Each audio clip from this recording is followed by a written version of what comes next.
Hello, everybody. What's going on? My name is Steph. I'm also Steph. Welcome to episode 29. 29? What an episode. Oh my god, I oh just my God. thought of that like on the fly. 29, 1989. It's all makes sense, but also 29 is our age. 29, new girl. 29. 1989. 29. Taylor's version. 1989. If you ever watched New Girl, You'd get it. You'd understand. Otherwise, Sorry. I'm sorry about that, Yeah. but it's Our bad. It is not October 29th yet, but it is October 27th. It is.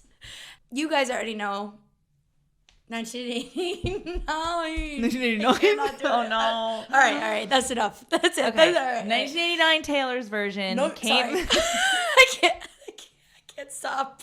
Yes, 1989 Taylor's version came out midnight. Like last night, sort of. Yeah. Well, so whatever. it's been out for almost 24 hours. But like 20. 21. 19. Oh. It's 9 o'clock. Yeah, you know math. Girl math. Yeah. Anyway, it's an exciting time. We're together. Love it. We just somehow always find, like, Taylor somehow always figures out and like plans around our schedules. She makes sure it's fine with us to be together for these things. I know. This it's is so nice of her. You guys honestly. figured out, I think 2 episodes ago, we out loud and then put it on the podcast of us realizing I was coming your way anyway this weekend, and it just made sense for me to cut my trip. I mean, drive time. perfect. And come here. And the boys are bonding. Hopefully. We'll find out after this is over. If it went well. If everything goes downstairs, well. But who knows? Seems promising. I can't believe it's here. 1989. Taylor's version. So, I mean, you all know what's happening in this episode, but just in case, just one more time, we're going to go through our general thoughts. Yeah. We're going to go through the vault tracks, and then we're going to talk about the whole thing. Like all the songs.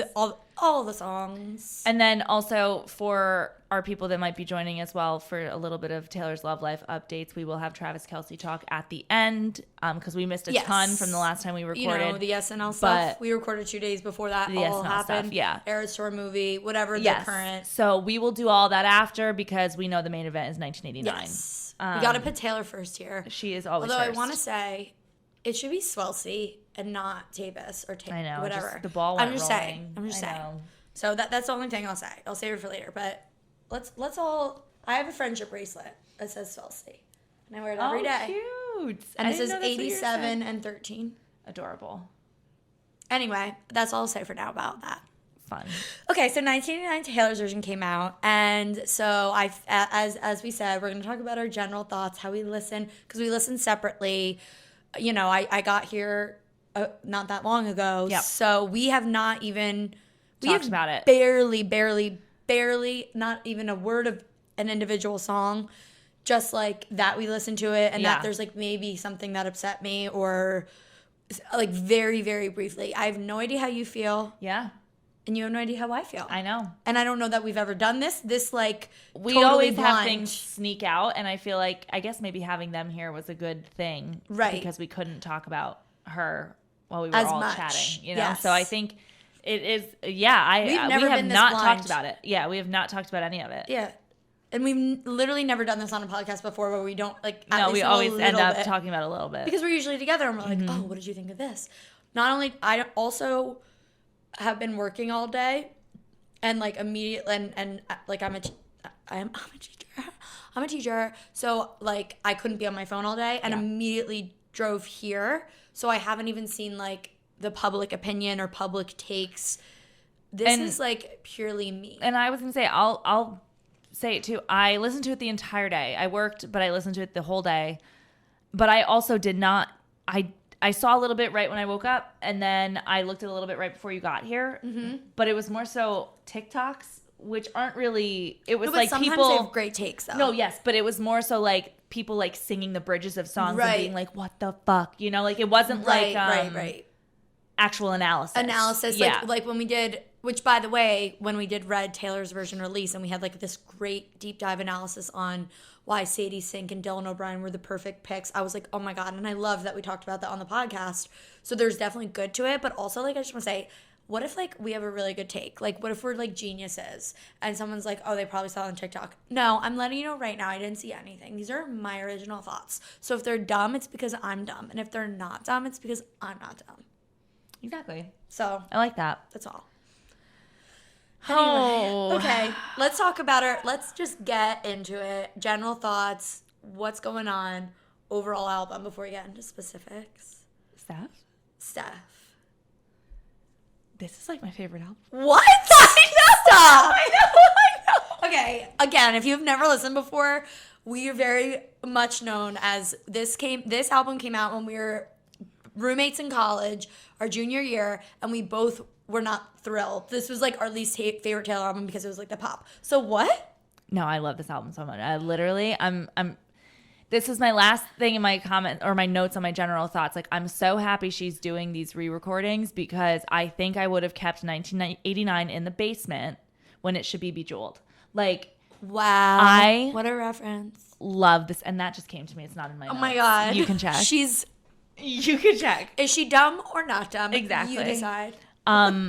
Okay, I've been trying to think about this all day because every time, like, as I was listening to it, I was like, there's no skip on this album. Like, this album is so phenomenal. Like, I can't believe I was acting like it wasn't. Yeah. And I think it's just because I've had so much time to finally become loving of pop Taylor that it's like, wow, that was a fantastic pop album. Like, it's so good. And then it's like, now it's made me go into a spiral of like, holy shit, like, is Speak Now and Red just my favorite because of nostalgia? Not because I've of been like, thinking that and I think it is Speak Now. because now that I was listening to 1989, I was like, I want to fucking listen to this album till the day I die. Like, I don't feel that as much about some of the others, but not. It's just because of like I agree with like you. this is timeless to me. Timeless. But like, those are when I'm feeling like I want to be sad and walk through leaves, so I'm gonna put on Red, or like. Yes. I don't know. It's no, weird. You're right, but it's. I'm scared. You're scared. I agree with you, but I always like. I feel differently because I feel like I always felt that. Like what my original what we were saying last time is I never hated this album. It's never been a no skip album, but it's kind of like a Midnight's or Reputation, which is like a chameleon. Like you could be in a good mood, you could go on a run. There's never not a time to listen to one of these songs. Exactly. Whereas like Red or Speak Now, you really you really got to listen to those on your own and in your car. Because you're doing it, yeah, right. You have a reason you're listening. So like, are they some of my most listened to songs, 1989? Because they're just, again, any mood you're in, for sure. But that to me is also what I initially said is I felt was like missing from 1989 on my first listen is I was waiting for like the All Too Well, the Enchanted, the Last Kiss, the piano ballad, full band intensity of music is why I said, because it was just all pop. So yeah, I guess that's a good point. Which I still feel the same way, but I do again agree with what your original take was prior, and also what you're like reiterating now is like being more accepting of pop Taylor and having like Reputation and Lover being two of my favorite albums. Now re-listening to it makes me realize like, holy, I still like Reputation and Lover. Like, well, Reputation specifically is what I would say is also a no skip, most comparable to 1989, but above. Like I still put 1989 above. And that was the same thing. When I was writing the notes, I was like, this is what I did with Reputation too. Where like, granted, Reputation, it took me watching the Netflix tour, like the tour on Netflix for me to be like, whoa. But like, I never watched the 1989 tour. I never went back to it because I didn't really care about the album enough, I guess, to begin with. That I was like, I'm not going to watch the tour, especially because it wasn't available easily. Yeah. And then when this was me being able to find it in a different medium where I was like, wait a minute, this album slaps. Similar to like, I'm excited for Reputation, Taylor's version, because I've already gained that appreciation for the album from her Netflix thing. Yes. So like, I didn't have that with 1989, so this gave me it. So, and I'm like, I can't believe I slept on it. You know what it's like in two different ways? It's like when you watch a movie when you're younger and you like liked it, but you were too young to understand, and you watch it again when you're older and you're like, holy shit, or you like reread a book or whatever it is, like like if you were younger and you just like watched all the Harry Potter movies when you were really young in like elementary school, and then you either read it when you're older. No, yeah, and then you read the book when you're older, and it's like, holy shit, there's all this amazingness Extra stuff, in yeah. Harry Potter, and like, what? Because the movie's only so much. It's like when you just listen to it and you're younger and you're not, I feel like we're more analytical and like care about the lyrics in a completely different way than like whatever. I feel like we just like read the 1989 book, where the first time it was like we were kids watching like the movie. Maybe. And didn't know all the details. Yeah, no, I mean, didn't get the full picture. And it's so funny because, and we'll get to it other times, but like even with some of these vault songs, the details people are picking out as immediate, like, oh my God, she said blue dress on a boat. Like, yeah. Like people were calling that out wrote, immediately. Blue dress, question mark? And I was like, I have no clue what they're referencing. Yeah. And then TikTok showed me the pictures. Wait, that's so funny because, like I said, I don't look anything up, but I wrote blue dress on a boat, question mark, and I Googled Harry Styles blue dress on a boat. Yes. But I didn't see anyone's takes, but I didn't get that far. But it wasn't even about takes. It was like, I mean, they're listening for the first time to the song, and it's like blue dress on a boat, and they're like, right, because it was some sort of lore that I didn't pay attention to. I had no idea. Yeah, exactly. And I was just like, whoa. You're right, because this is, and we spoke about this before too, this is the time where it was like, I loved Taylor Swift's music, but I didn't know lore. I didn't know any lore, and I didn't know about really. I didn't even know about, like, I knew she was dating Harry Styles, but I wasn't a One Direction No, I didn't fan. really honestly realize. So I didn't know. And then I wasn't in a fandom, right? So I knew no lore. I only knew the songs as I knew them, and not how anything was connected to other than like John Mayer, Joe Jonas. Well, yeah, I was gonna say the only time I ever knew or like things about relationships she was in was when she'd put an album out 2 years after it already ended, and then it's like, oh, like obviously, like I knew Harry, like Style is Harry Styles, but like I didn't pay attention to their relationship when they were in it, and then I was just like, oh, interesting. Like I didn't know until years later that it wasn't a metaphorical like accident that she's like speaking of, that they literally got did. Yeah, exactly. I mean, I've known that for years now, but like like I had no idea about her personal life beyond what was in a headline. Or in her songs from her albums that it was already passed, which we kind of talked about in last episode.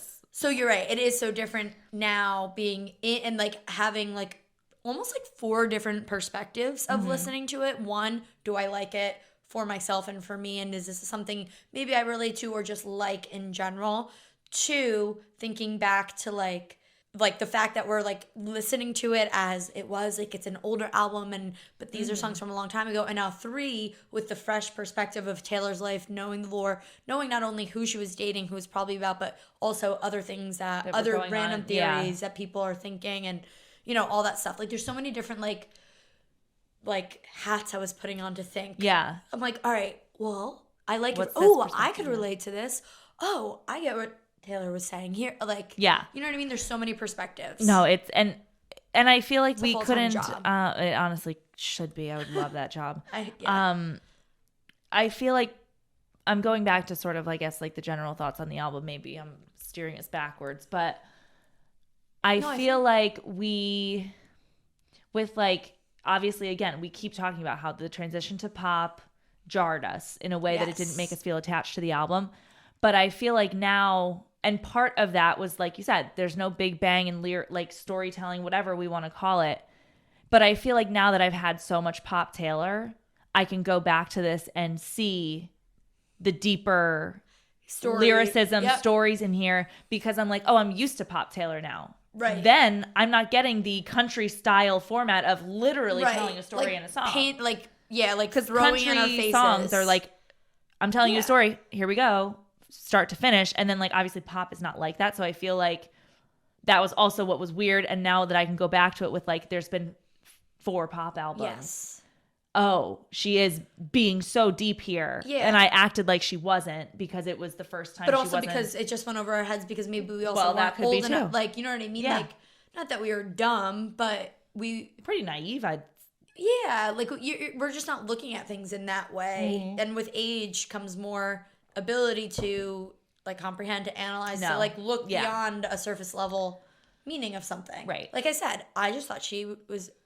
I didn't know what out of the woods. I was like, why is she just like running out of the woods for so long? I mean, okay, I'm exaggerating, but you know what I mean. Also, I wasn't thinking about it beyond and I think, like you said too, like it's how much we know about her since these songs too, because like songs like I Know Places, it's like, oh, she's talking about it's always a scene with her. Right. And then it's like, oh, Jesus Christ. Like, you know, look at it now. Yeah, exactly. Like, and it's like, oh, she keeps... still could sing this every night of her life and be like, yep. And it's just gotten crazier. So I feel like, right, knowing more her history since, it's also like a... Yeah, because, and then another layer added, you're not only thinking about then, but you're like, oh, and think of it through her eyes now and re-recording it. It's like... Yeah, exactly. We're really becoming so many people, so many minds we got to put ourselves into. But yeah, I don't, but in terms of like the overall, like how you're saying, like, did you say your favorite? I said favorite, but I think I more so wanted to exaggerate how far, like, and that like I have the awareness now that I think some albums that are up there are really truly there for nostalgia. Yes. So I think I just wanted to say favorite to be like, guys, this is a crazy thing that's happening to me. Yes. And I wouldn't, for me, I wouldn't say that, just be whatever. I already made that point of like, I could listen to it all the time, but those other songs, I agree, nostalgia, but like, or albums, but I don't know. I still love an emotional whatever. Oh yeah. Anyway, but I do agree that just listening to it, there was no song, well, except for one, This Love, but and not my other thing that you don't know, I just have never liked This Love and never will. Oh, I thought you were not the song that I was angry. Song, and I was like, why are you worried about that? I didn't listen to it because that's been out. We've heard but it, I just mean that's the only song that is like, to me, a skip, but everything else, it did really reemphasize there really aren't any skips. No, like anytime I went on a walk and Welcome to New York came on like my constant cycle of repeat. That's a good hot girl walk song. Really? The beat like just keeps picking up and you go faster and faster, and I was like trying it and it was awesome. So yeah, Welcome to New York. I'm like, I love this song. Even not, it's not like a skip, and like I can't, you can always be in the mood for 1989. And it's funny, yes, you can always be in the mood for 1989, and it's one of those things where like you said, there's very specific moods where there's certain things you want to go back to. I think that's exactly probably the only time I wouldn't be in the mood for 1989. You know, would be like, I want to listen to Red and Cry. Yes. Or I want to listen to Speak Now and Pretend I'm 15. Like, right. It's like the very specific times I would go away from it. But I mean, that's the same thing. We can always listen to it. And so I overall didn't listen to it until on my way here. And so I listened to it on my Apple Music. I own original 1989 because we bought it on iTunes. That's how we got our albums in college. And so I went back and forth between the original and then, Welcome to the New York Stolen, Taylor's version, so on and so forth, because Ryan suggested it because I had to drive here with my boyfriend. I don't know, I said had to, but like that's what we did. And he actually suggested that. I was like, actually, that's a great idea. So that was also new for me. That was the first time I ever did that. Yeah. And wow, holy moly, you notice so many things with differences, and it's so obvious when you put them back to back, and I'm like, why didn't I ever think of doing that before? I guess maybe time constraint. It's a lot.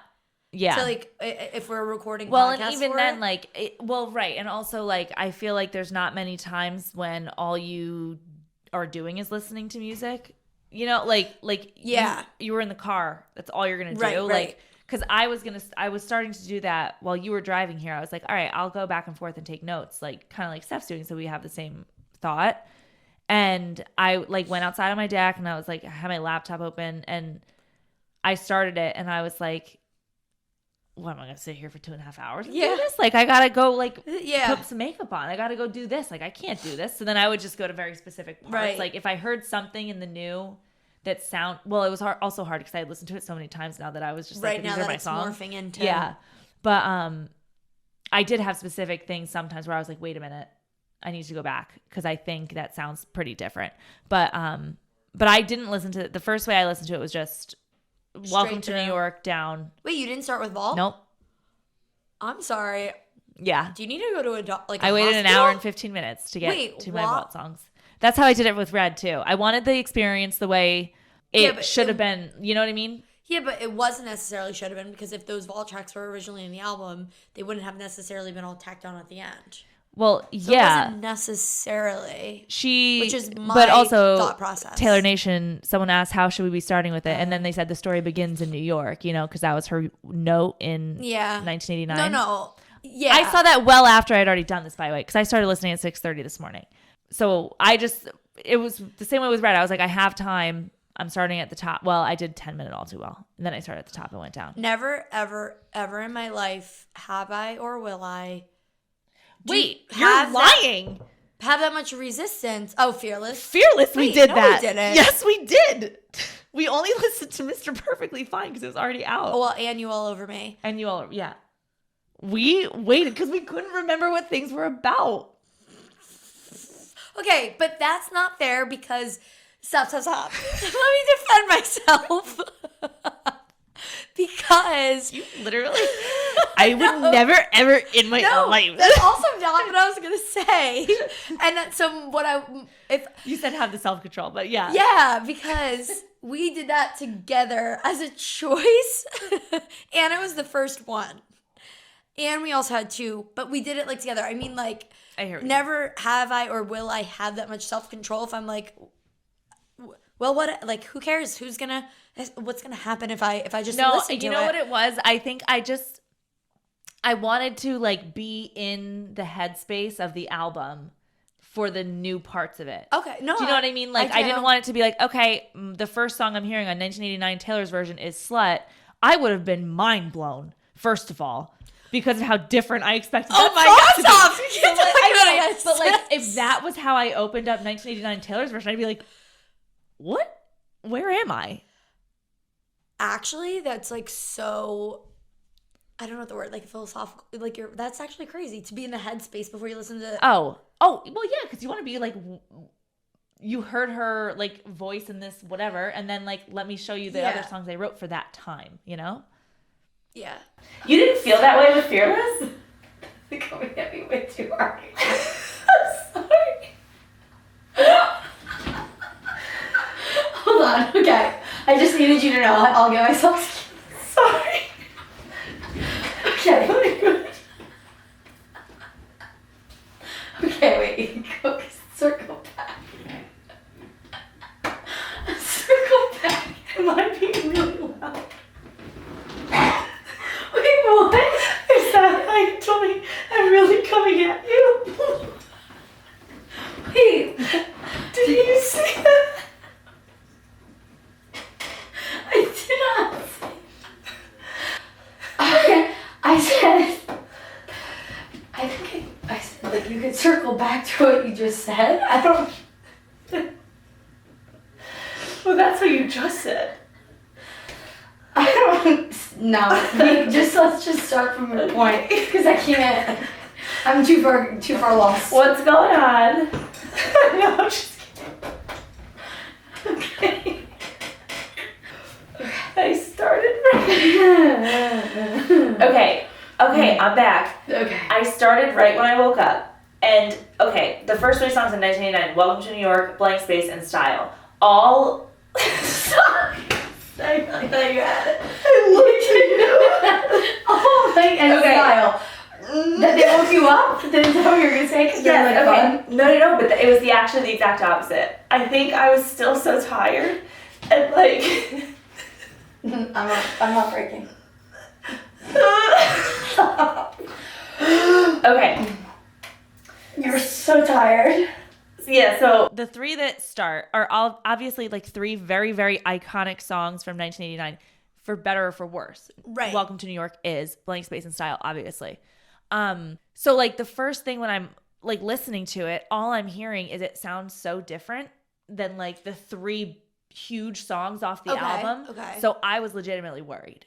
I was like, oh no, like, right, is all of it going to sound this crazy? And then like, because Connor got up like while I was listening to him and he was, how is it? And I was like, I'm a little nervous because like this was such an iconic pop album and I'm afraid that like it was too iconic to be made again. Yeah. So I was like, again, very nervous, but I think from Out of the Woods on, everything sounded like either better. Perfectly normal, love it, or better. Like, yeah. So, and then I like had some coffee and then I had to poop because I had some coffee.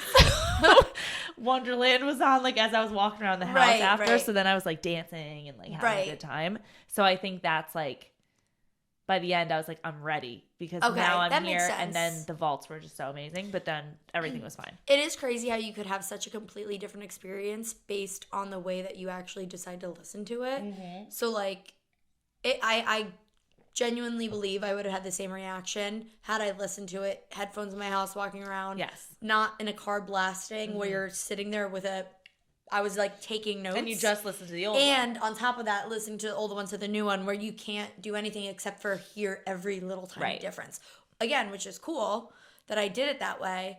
I'm glad I did. However, I think that I didn't have a negative experience, but a more negative experience compared to you, and not thinking like, oh, I was never worried at the first couple songs, but I would go every other song with, do I like this one better? Do I like that change better? Or yeah, this and change I better? kind of because you listen to them back and forth. Yeah, so I'm Yeah. like, oh, for this song, I think I like this better than that. Well, but and- this and that, like, Yeah, and I did that once we start to get into the songs. I like would write down. I was like, there's certain things from the original that like just tickled my ear, and if she doesn't do them, yep, it won't be good enough. That's for me. exactly what And then so I think yep. most of my this needs to be good, and it was like I think there was just one that I was like, I had a few that I was like, yeah. I don't remember which ones off the top of my head. Thank God I took notes. I would not Yeah. remember a damn thing. I swear. But also me taking notes, I'm obviously sitting there waiting to hear something. You know what I mean? Well, That's right. different. And normally what I would like to do is both, but I would like to always just start with listening to it for enjoyment before I break it down a second time. You know what I mean? And I was gonna say, and that is totally what I kind of realized once I finished it the first time, because I like by the end I was like, yeah, hell yeah, we're here. Like I'm so excited. And then the vault tracks were so good, and I was like, yes, this album, love it. But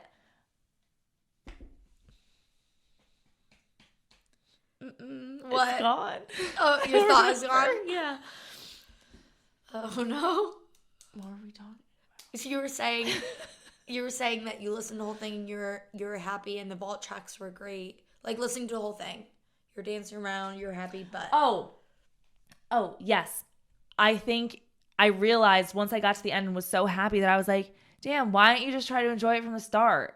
Why did you start trying to find the differences the first thing you did when you started listening to it? Because then the rest of the day, I was like doing other things while I was listening, and I was like, this is so fun. I don't notice anything. Like, I am so happy. Right. And at the end of the day, that's the point. We're not listening to these to look for the differences. And all of us, not just the two of us because we have a podcast, but a lot of us do that. Oh, yeah. And it's like, wait, the point is to enjoy the song, not to be like this, that. So I would never choose to do this first again, where the only reason I did that specifically, other than just like naturally, is because I didn't have time to not. Right. Like I just like I had to if I wanted to have any thoughts today. Yeah, true. But I would never. I want to like keep that in mind for the next time. Just like listen. Like, Put on your speaker in your house while you're cleaning. Because also the second, and trust me, obviously listening with headphones is awesome. But like the second it wasn't in headphones, I didn't notice the sneaker noise in this song that I didn't like, because it was like, oh no, this is just like. That's not how we're gonna. Yeah, that's not how I'm listen. normally gonna listen to this. Actually, for me, it would be blasting music in a car is 90%. But yeah, but still, same idea though. Usually, when you're driving a car, you're thinking about the road and whatever it is, and of course, safe. But I still overall am like happy with the album, even though I had to have a more critical take on everything that the way that I was listening. What I also wanted to know, and I think most people know this, I think it is common knowledge, but I like feel like I knew it from 2 years ago, but I was very happy I was reminded of it, that Martin Shellback and Max Martin, are those the two producers that were on 1989? Yeah. Are not on this album whatsoever. Oh. They said either, I don't know like the specifics, but I think either they're really expensive, but Taylor Swift can afford it, or they wanted writing credits. So they're not, or one of the two of them isn't. I don't know. Okay. I was gonna say, I thought I saw maybe one of their Max names. Martin is, but one of them, I don't know. Those are the two names that I know that keep like rolling around, you know? Right. And one of them isn't. And people are saying like, he is known to be the best of the best. He's been at it for years. Like, he is expensive for a reason. It has a specific sound for a reason. It's never going to be exactly the same. And I'm like, oh, wow, I forgot that he wasn't on it again and that he's such a big deal and made such a big impact because I only think Jack Antonoff when I think 1989. Yeah, right. Because that's the first album they worked on together. And I'm like, oh, wow, you can really tell that there's different producers, I think. Whether for good or for bad, because I was thinking of that, that's the only thing I saw this morning was somebody's like Facebook group upset that it sounded different and that she made a big mistake not having them on it. And so when I listened, I was listening through that perspective. I'm like, wow, you can actually really tell the difference in production. Some I liked better and some I didn't, but I'm like, damn, I didn't realize how producers could have such a big influence. And you can also have like a producer could have a specific like style, which I do understand, but to that specific level where it's the same song and you could still tell the style of the producer. Yeah. But anyway, I thought that was I only kind of figured it out a couple days ago, and I'm like, I wonder if everybody else knows that. It's not the same producer, and he's known to be like the best of the best. Yeah, and I guess it was Max Martin said no? Because Shellback's on it. Shellback's, okay, then that's what it was. Because that's what I was checking, because I was like, wait a minute, I need to make sure both their names aren't on here. Yeah. You know, just in case those are just the only two names, because they're kind of similar, like Max Martin, Shellback. I don't know, like, what's what, you know? That's why I had to say both, because I didn't know. But yeah, I thought that was interesting, personally, that it's different producers and that you can for sure tell. So it wasn't necessarily just like, oh, we're trying to make it different. It's like they maybe couldn't actually get any closer to it. Yeah, right. Because of... Right. Although I don't get it because I feel like it's all mathematical to me, and computer. Like I'm saying right, but like to me, I don't get that. Like I'm agreeing with you. I guess producers can make different sounds. But you don't agree with that it sounded different? No, I mean I think it sounded different, but like I don't know if because to me, like similar to what you're saying, like I don't see how a producer can have different sounds than a different one. So like I can't make sense of how that would make it really different. But obviously, I guess it does. No. Yeah, no, I know, but now that I'm thinking about it, like, I understand, like, maybe Jack Antonoff is known for doing, like, triple layer voices and the voice coder, like, or whatever it is. So when you hear that, you know, oh, that was a little Jack Antonoff flair. Yeah. Where if you see things more, maybe, like, morphing together with the sound and the music, oh, this person likes to do a slow fade, crossfade, or whatever it is. Yeah. I don't know. I mean, I guess it is. I don't really know even the words I'm saying. I just feel like I've heard, like, what's that guy, like, say, like, voice coders? Someone's got to, I don't even. You know what I'm talking about? Yeah, you're talking about H.G. Hayes. Yes. I don't know what. It was vocal like, something. Nothing good starts and I get to wake. Yeah. They say for the best. That thing. I don't remember what it was called. I feel like it's a voice coder. Well, we'll find out. Someone tell us. No one's going to tell us. We're going to figure it out ourselves. Maybe. Okay. Anyway, I thought it was cool. Also, what I noticed for myself, I had an easier time, not exactly, but an easier time with the songs that she sings on the Eras Tour in 1989 because I guess we were used to that voice, that Taylor voice, and it might be the same backing. Oh, I see what you're saying. So I didn't notice back-to-back as much of a difference or care as much if there was a difference because I think we're already used to it. Yeah, and it's funny because some of those songs I like wrote in my notes. I was like, I wish she sang it the tour way. You know, so like for the same reason that it doesn't maybe sound as different because she sang it on tour. It's the same reason I was like, oh, I wish she did it that way. Yeah, that's true. I like the way she does it on tour. That's true. Double-edged word. But yeah, overall, great experience. I think I was more upset with the differences of speak. Like, I think it's definitely very distinctly different in some places, but I'm not as upset with the differences as I was for some of them on Speak Now, I think. Yeah, no, I agree. And I guess it's a good thing because I know in my heart of hearts I will be listening to 1989 a lot more than Speak Now. No, I agree. And so, like, I'm glad I don't. And I'm sad. I'm like kind of like sad. No, at myself I'm like legitimately upset by myself. Like this discovery today. Listen, Steph. I would have never admitted it if you didn't say it first. As happy as I am about what I discovered today, like I'm equally sad for No, Speak Now is still my favorite album, but like it's not one of my most played albums. Yeah. It's not my least played album, but it's This definitely is where the nostalgia comes in. yeah. You know? And did you know I actually looked on my Spotify stats, and you can now, I've said this so many times, see also the most listened to albums of yours of a lifetime since you've had a Spotify account. So I clicked mine, and it's like Reputation, Lover, and then I think 1989 is third. Makes sense because of what we said. I'm not shocked because like I know what I listen to, but Speak Now is I don't think in my top 10 at all. Yeah. But it's still one of my favorite albums. Me too. But it's the specific mood, like I don't know. Steph, I know. So that's that. Should we do the vaults? Should we move into the vaults? Like, yeah. Yeah, I mean, I don't have much else to say except I love 1989. Oh, she does. She did write that. I wrote it. That's how you know I mean it. I'll show you the things I wrote down. Okay. Not Is that a threat? Yeah, kind of like. I wrote something with that much emphasis too, but in the opposite way is what I meant. Oh, okay. All right, let's get into it then. Let's do it. All right, so the first vault track is Slut. And I think I can speak for everybody when we say we were wrong. Oh my God. That is like everybody was expecting like Reputation light, you know, like the baby Reputation. Or A Crazier Blank Space, and no, it was basically a love song. Yeah. That really fits Swelce. Oh my God. To it again in the Swelce. No. I thought about it because I forget for which lyric, but I did, but you're so right. I did that for a lot of them, actually. It's so hard not. It's so hard not to bring them into it. Yes. We won't bring up current events about them. Okay. Wait.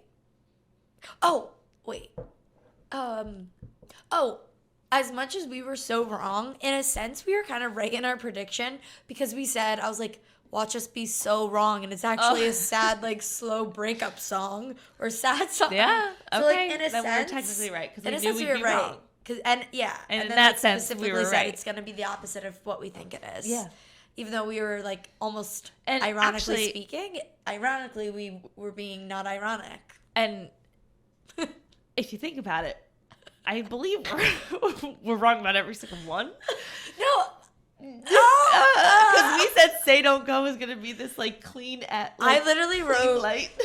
What the start of "Say Don't Go" like it does sound like it, I said I thought like "Slut" and "Say Don't Go" would have been flip flopped in our predictions in terms of sound. Exactly, which is why I'm saying we were wrong about "Say Don't Go." Now that we don't talk, but we were wait. But we were almost exactly right with the content of "Say Don't Go." It was exactly what we said. Yes. Well, it was hard to be wrong about we were the wrong content about of "Say Don't Go." It's basically telling us what the song is about. But we were very wrong about "Slut," and it literally says "slut." Yeah, but the quotation marks can really throw you. Who said it? Anyway. Okay, let's talk about "Slut." Let's talk about it. It's sleepy pop. I thought it was going to be like, is it over? Oh, I thought it was, is it over now? Was going to be the sound of this song. Yep. Like you did say that, yeah. I mean, I just said totally not what I was expecting. It's a grower, not a shower. I'm going to say that. Because I agree. Literally, and maybe, again, it's because I was thinking it was going to be this thing, and then it turned out being something different. And if you set expectations, you're just always going to be disappointed. No, but that's exactly why I think. If you are good, you expect good. So I'd rather never be good so that when I am good, people are excited. Because otherwise, people are disappointed. You know who said that? Oh, I actually added on at the end, but Damon Salvatore. What? When did he say that? Why the fuck do you remember that? I think about it all the time, actually, that quote. What season I'm like, it's so was this true. I don't know. I just know like what it looks like him yelling What was he about yelling why. at? like why he is always bad, because he can't live up to people's expectations. If he's always good, Oh, he's at the graveyard. No, he's at a fountain. Okay. He just said fountain like Schmidt. I feel like. Okay, we're getting so far from the point. I know. Okay. We can't. Okay, so no more Vampire Diaries. should be very easy. Oh, so yes, we did. I didn't really think I liked it at first compared to most of the other Vault tracks because I think I had an expectation for it, but it is like every time it comes on, I'm like, ooh, yeah, and like I like it more and more every time I listen to it. Yeah, I've listened to it 3 times. I agree. I like it more than the first, but It's regardless, trust me. No, I trust you. And I'm never right with my initial opinions on like rankings, but I will say like even listened to it 3 times, I liked it more than the first, but it's still my least favorite. Oh, I mean, I agree. Like it's still 4. Yeah. It's always been 4, but like now Yeah. I'm seeing how 1 could drop to, below and then Okay. It is still 4 for me. But yeah, no, it's 5. And I wasn't going to write down my rankings. We didn't even talk about that. Ryan made me because he made me write down his. Yeah. And then, so I was like, okay. So I wrote down mine. And now that if you think about, Wait, so this is 4 and mine's 5. Okay. Also, content-wise, I'm like, 100% makes so much sense with Travis Kelce. Harry Styles was like the most loved man alive at the time.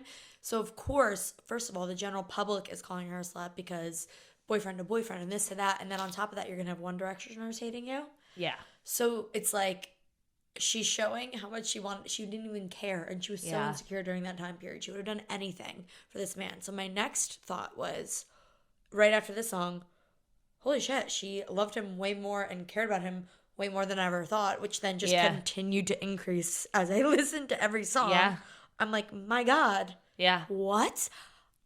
No, she liked Harry Styles that much? You're actually totally right, because the reason Harry Styles has always been like an ex in my eyes, it's just like, oh, he's a cute, that seemed fun, is because her songs she put on albums weren't as like cutthroat or like deep, where it didn't seem like she was that heartbroken. So we're good. But yeah, like I had no idea. What I really actually don't like about the song itself, specifically why I don't think it's ever going to really move up that much further, is it's because the same reason all my least favorite Taylor songs, there's no progression in her like voice and her like, there's not a part that you scream. It kind of stays at the same level the whole time. And that's just not me. I love a progression. Yeah. So I don't think, I like it more and more, but yeah, and then the other thing I was going to say is that I think, like, we were right all along, though, because... Oh, what? Go ahead. No, I know what you're going to say. No, say it. Sabrina Carpenter. Stephanie. No, I know I said something about Sabrina Carpenter, but that's not what I was going to say.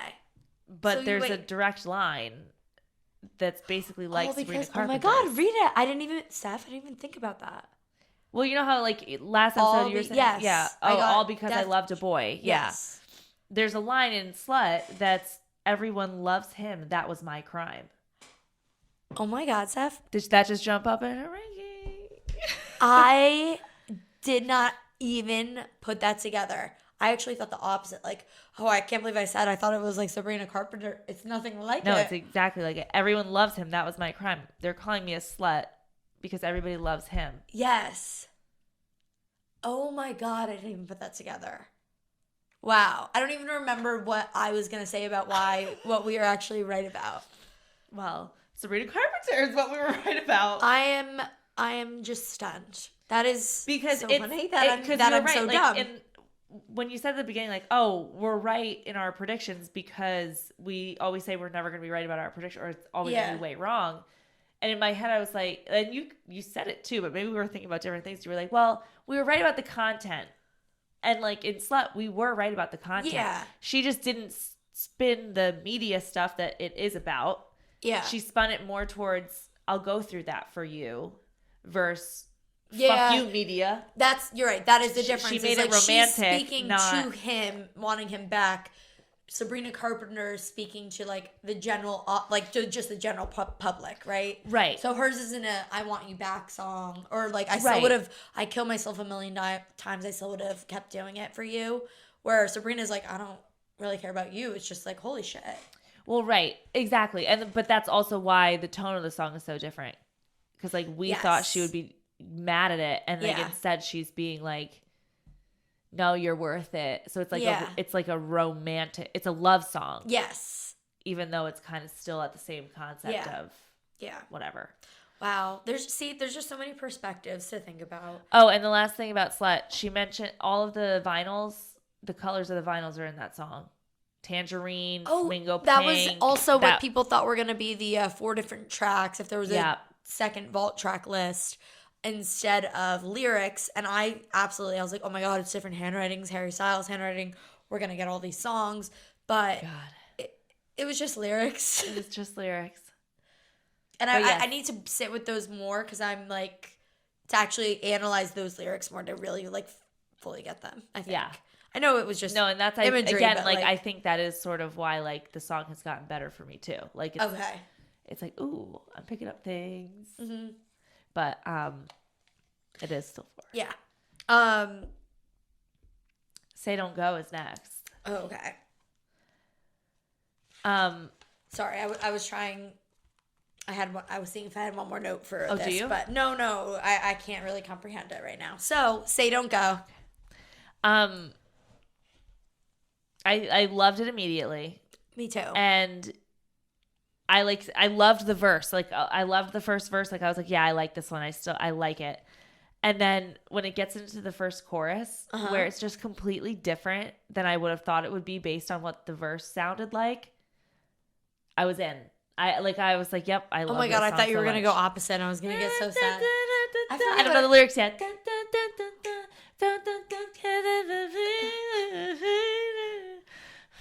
It's just such a bop. But it's okay. I love it. I thought you were gonna go. I love it. I really thought you were gonna go. That was my number one to start the day. Oh. It's still the number one because I don't think anything can move that much, but I don't know if it will always be up there. Okay, mine is number one. Like, and Ryan's, and not only that, the first time I listened to it this morning, my father was in the car and he doesn't like music, and we both were like, oh, we didn't like Slut, and I didn't ask my dad what he thought of anything. As soon as the song ended, he's like, I kind of like that one. Yeah, my dad literally does not like music. It is a nice ear. It's a nice listen. And I was like, I'm going to say that on my podcast. Oh, he actually had another great thought about the next song, too. Oh. But anyway. Anything else from this? Like, well, I don't mean anything else because I have more things to talk about. But, like, anything other, like, based on vibe? Because the only thing, I have just one more note on, like, a lyric specifically. So I don't, Yeah, no. No, I have more things about. I mean, I love the melody. I love that there's more. It's again, so this good. one has the more emotion that was lacking in the last song. And the emotion is the exact, I think, piece I called out in the lyrics. Like when it gets slower, and then it's like obviously like after the "I love you" and you say nothing back, and then it's just complete silence for like 3 seconds. Yes. Oh. And then she picks just right belts back it up. out. Like, I love that so much. Good. And again, I wrote again on this, what did he do? She loved him so much. Like, what the hell happened? It's also so comical because to this point, every relationship she was ever in was like 3 months long. I know. So this was, again, another 3-month long relationship. And I'm thinking, have you seen the video of them kissing in Times Square in like New Year's? And yeah. Like, he clearly didn't like her. And like, that's all I can think what is question like, is about. Yeah. But no, just like I'm thinking about her loving him so much, and he's like, my God, I literally don't like you. It honestly like felt that way. Like, like that's all I can think about is like the New Year's Eve kiss where she's like, how old was he? I know, that's something too. I'm like, she's like, you're a gentleman, like he's the way you touch me, like he was like I think he was a teenager. No. She was like, no. I'm sorry. Taylor Swift was definitely over 22. She was like, or she was 22 to 23. He at youngest was 19. I hope. I was thinking that. I'm so Oh no, I'm actually getting nervous. No, he's Oh, definitely wait, 19. okay. He's our age. That's not weird at all. So That would be she like was a 24, he would be 19. Yeah. 24 and 19? Yeah. So. No. So. So they that better means have been dating when she was 24. So this also just made me, again, I was already thinking it, but that just added like, I can't, she's writing all these songs about that when she's 24 about. And No, I should say, I'm but saying. Do you know what I mean? I'm like picturing like a Okay, hunk wait, man. hold on. When this is how we go. 1989 was released in 2014. How old were we? How old were we? 20. We were 20.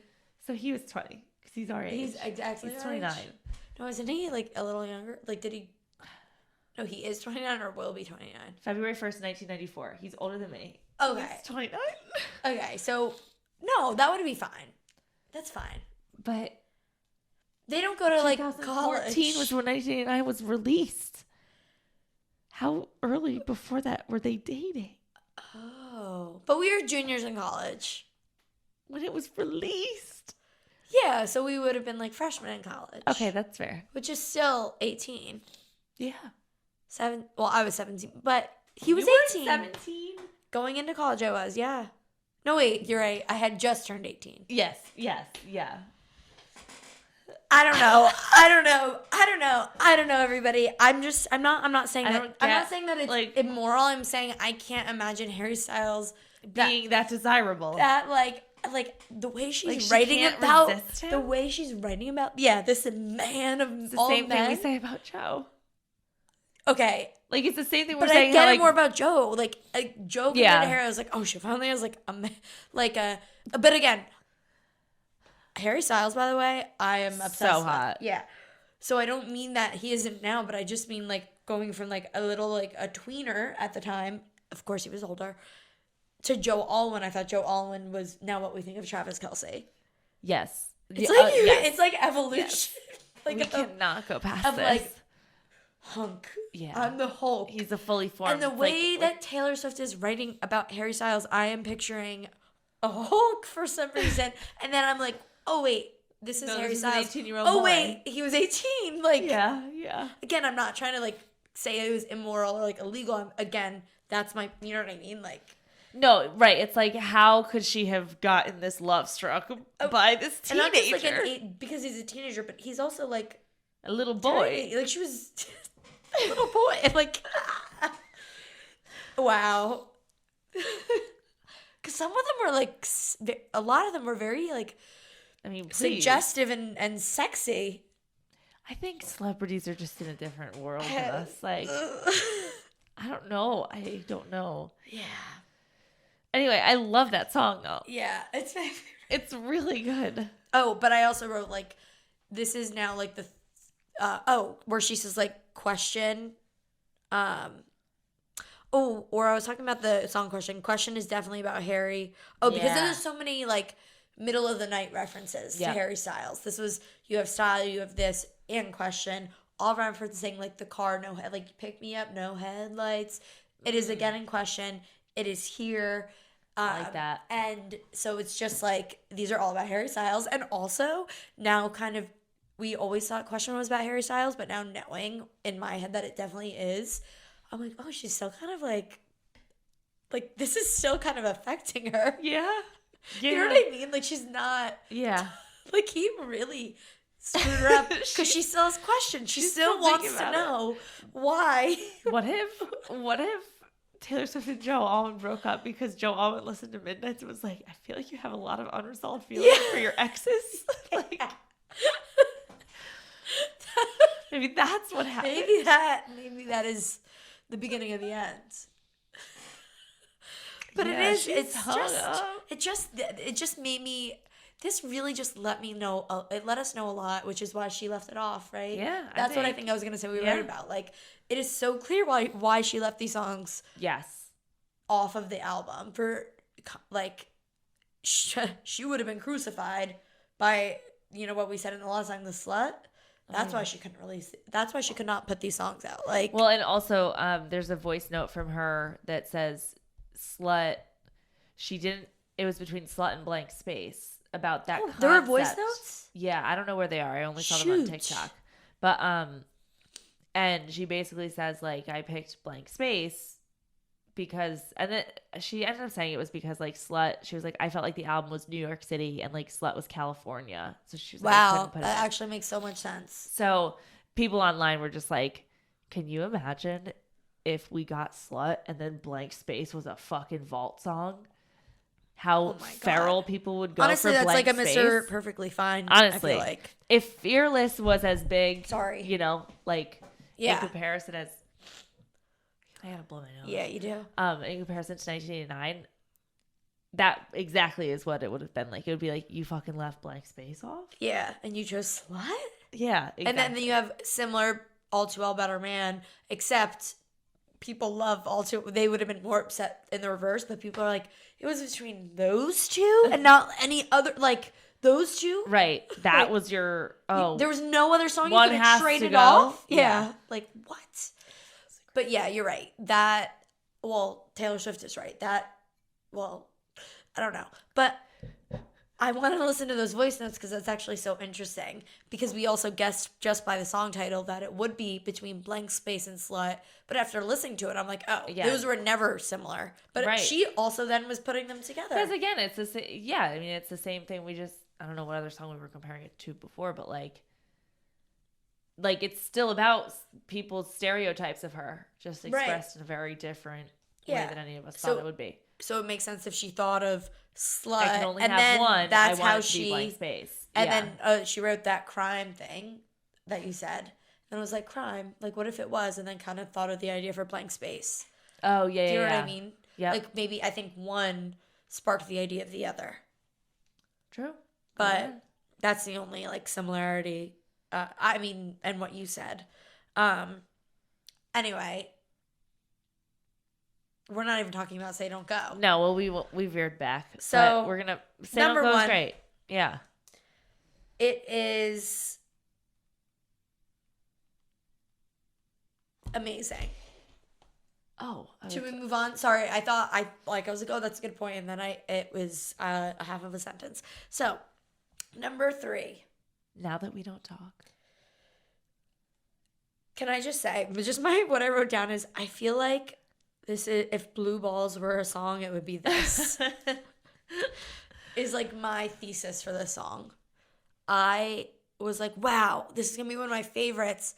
And I'm like, oh shit, I can't wait. This is going to be like an Out of the Woods bridge. Like, oh, like I can't wait. And then it literally just stopped. And I was like, it's so short. And I was like, what?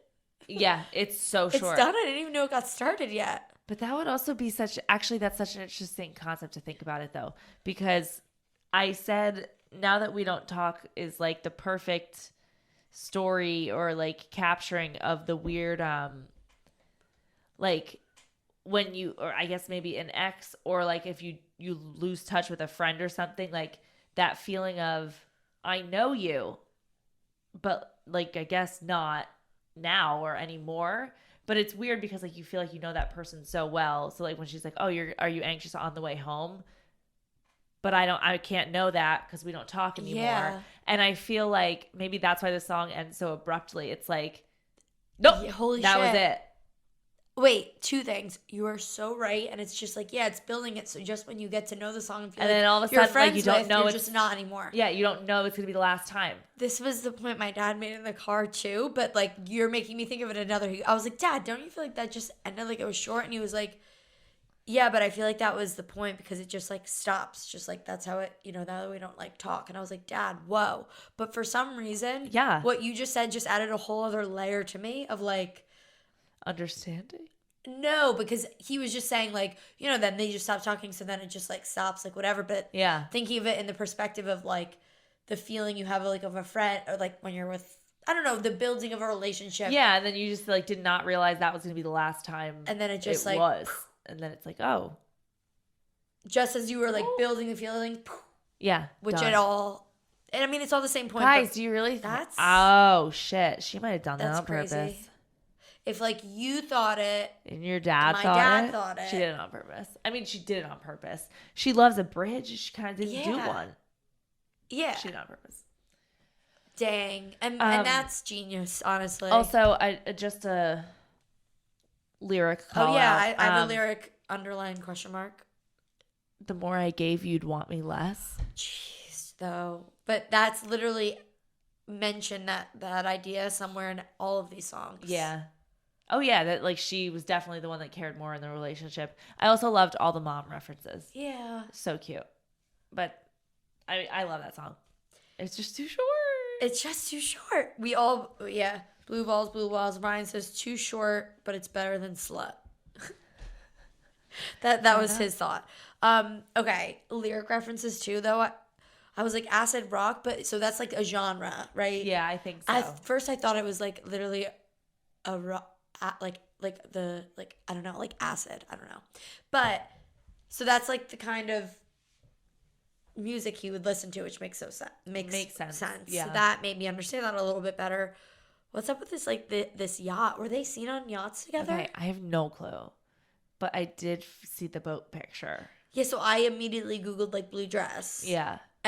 But it was talking about her clone. So I saw the back and I'm like, is that Taylor Swift or is that the other girl? Who is this? No. Okay, so I didn't see it? No. So well, yeah. Maybe we should get to that in the last one. Wait, isn't that this song? No, Is It Over Now is what references the blue dress. Oh, I'm sorry. But I brought up acid rock. I was like, why do Hi, Freddie. Come on in. Acid rock is in this one though. Yeah, I know. We're just joining them together because they're clearly about the same person. Anyway, while you're looking for it, I ranked it number 4 overall. Now That We Don't Talk is number 4 of the 5, yeah, because of the blue balls. Like, I understand, like, poet. I'm like, whoa, that's really cool that she did it that way. But I love it. Like, I don't hate anything. But yeah, no, it was 4. I think that's, originally that was 3, but I do think Slut might be past it now. But, really? Yeah, but that was 3 before. Interesting. Yeah, I guess. Yeah, no, so it's 4, but, also, like, I guess Harry Styles has anxiety. I guess. And then also the trying lives on, and, like, where she's like, oh, you're trying new lives on now or whatever. I thought it was interesting. I'm like, again, so Harry Styles, because just of how many phases he went through and all of that.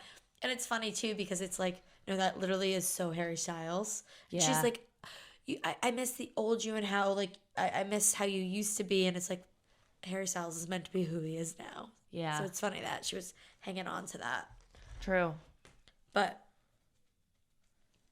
did you find the dress, or should we move on and wait to talk about it? Oh, yeah. No. Wait till, let's go to Suburban Okay. Legends. I re-listened to our episode from last time, and we were like, we just throw out so many ideas. There's no way we're not even, like, close. Not even close. We were not even close. Which, again, we were technically right because we said we'd probably be wrong about everything. But Another Love Song. Every single one of these is about Harry Styles. Yeah. Or about, like, a love song. Yeah. Every single one. This is my 5. Oh. I don't know why. I don't know why I can't get into it, but I haven't gotten into it. It's like, I like when I'm listening to it. You know what I mean? Like, I'm like, oh, I'm having a good time. But then I don't think about it again. Like, and then the other ones I like more, like there's lyrics and then I'm like, oh yeah, I can't wait for this part. Or like, I guess maybe that's what's happening, but I kind of forget it the second it's off. And then when it's on, I'm like, oh, I like the song. Yeah. I have to say, I think the first time I was like, oh, I don't know how I feel about it. I have to listen to it again. Didn't know how to place it. And then the second time I just like liked it a lot more. I'm like, oh, I like it a lot. First of all, really just throwing the cheating stuff out there. Oh, I didn't even get that.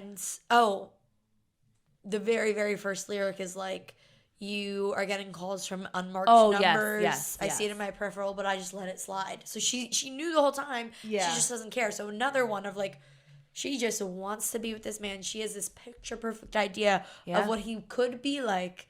and she's hanging on to that rather than actually like hanging on to the guy. Yeah. She has a suburban legend for them that she wants them to be these like hometown heroes. Right. And they're never going to be that. Like, they're never going to be that, but she thinks that it's supposed to be. And Freddie. that's always... Freddie. Oh, Freddie. oh, no. Freddie. Freddie. Oh, no. Freddie. Honey, just sit there. Sit right. Don't get... Don't... Okay, careful.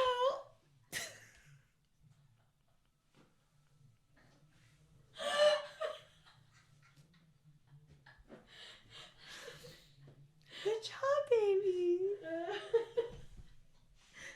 Wait, I'm gonna get a tissue while I'm off. Okay, I'll stop it for a minute.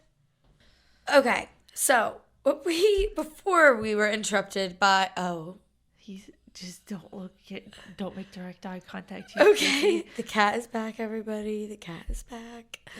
This is cats for you. What I was gonna say was all along, Taylor really has always just wanted like the picture perfect hometown hero relationship. Like Actually, you're so right. And now she's getting it. She's always sung about wanting the boy in the football team and like has kind of never gotten that. So maybe turned to other types of like artsy boys. But she's always tried to fit them into her like, I want you to be my hunky football hometown hero high school boyfriend. Oh my gosh, she has that. And she has it. I just said like classic love story. You're so right. Now I'm going to like this it. more from that context. And I'm like, oh my God, she's just always wanted. Because again, the high school references and people are like, can she get out of high school? Well, she never got that. Like, no, she never had it. Always, this is her. She always thinks about like, again, we know on like You Are in Love. I don't know. I said again. We haven't talked about that yet. But where she's like, I've spent my whole life trying to put it into words, and her idea of love, and maybe she used to think like, I have to, my idea of love when I was younger isn't what I want it to be. Right. And I feel like she like bent herself in other ways to like, oh, I'll fit Joe Alwyn's idea of love. I'll fit this. I'll fit that. Yeah. And now she like got her. Travis is fitting her idea of love that she's been singing about since she was in high school. Or since she was 12. Do you know what I mean? Like, yeah, that's so sweet. Oh, no, I like that. Like, this is what she's been writing about. So happy for her. And it just made me realize, like, that they have to get married. I mean, not that I didn't realize that before. Yeah. But you were trying to, and she says, is it this one? Is it this song that where she says, like, or is it Slut or something else? Their mismatched they're mismatched signs. I think that might be in Slut. Yeah, but even if it's in Slut, yes. My same point. Like, she was trying to, like, fit Harry Styles and all these boys into her puzzle piece that didn't fit. And finally, like, Travis fits her. You know what I mean? That's what they're going to be suburban legends. So I hope that they do. And also, really fun outro. Not as good as, like, what's the one from Fearless?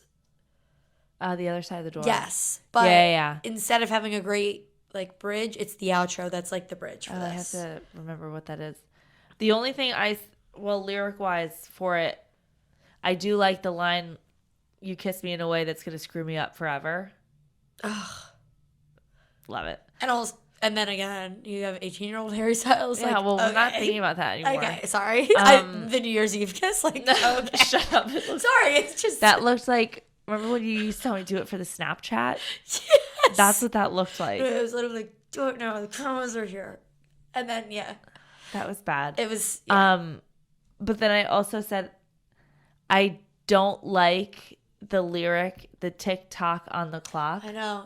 Tick-tock. Yes, because of Kesha and also because I think of TikTok. I know. And I'm just like, the reference it is now is not the same what it was. As what it was, but I just didn't like the line.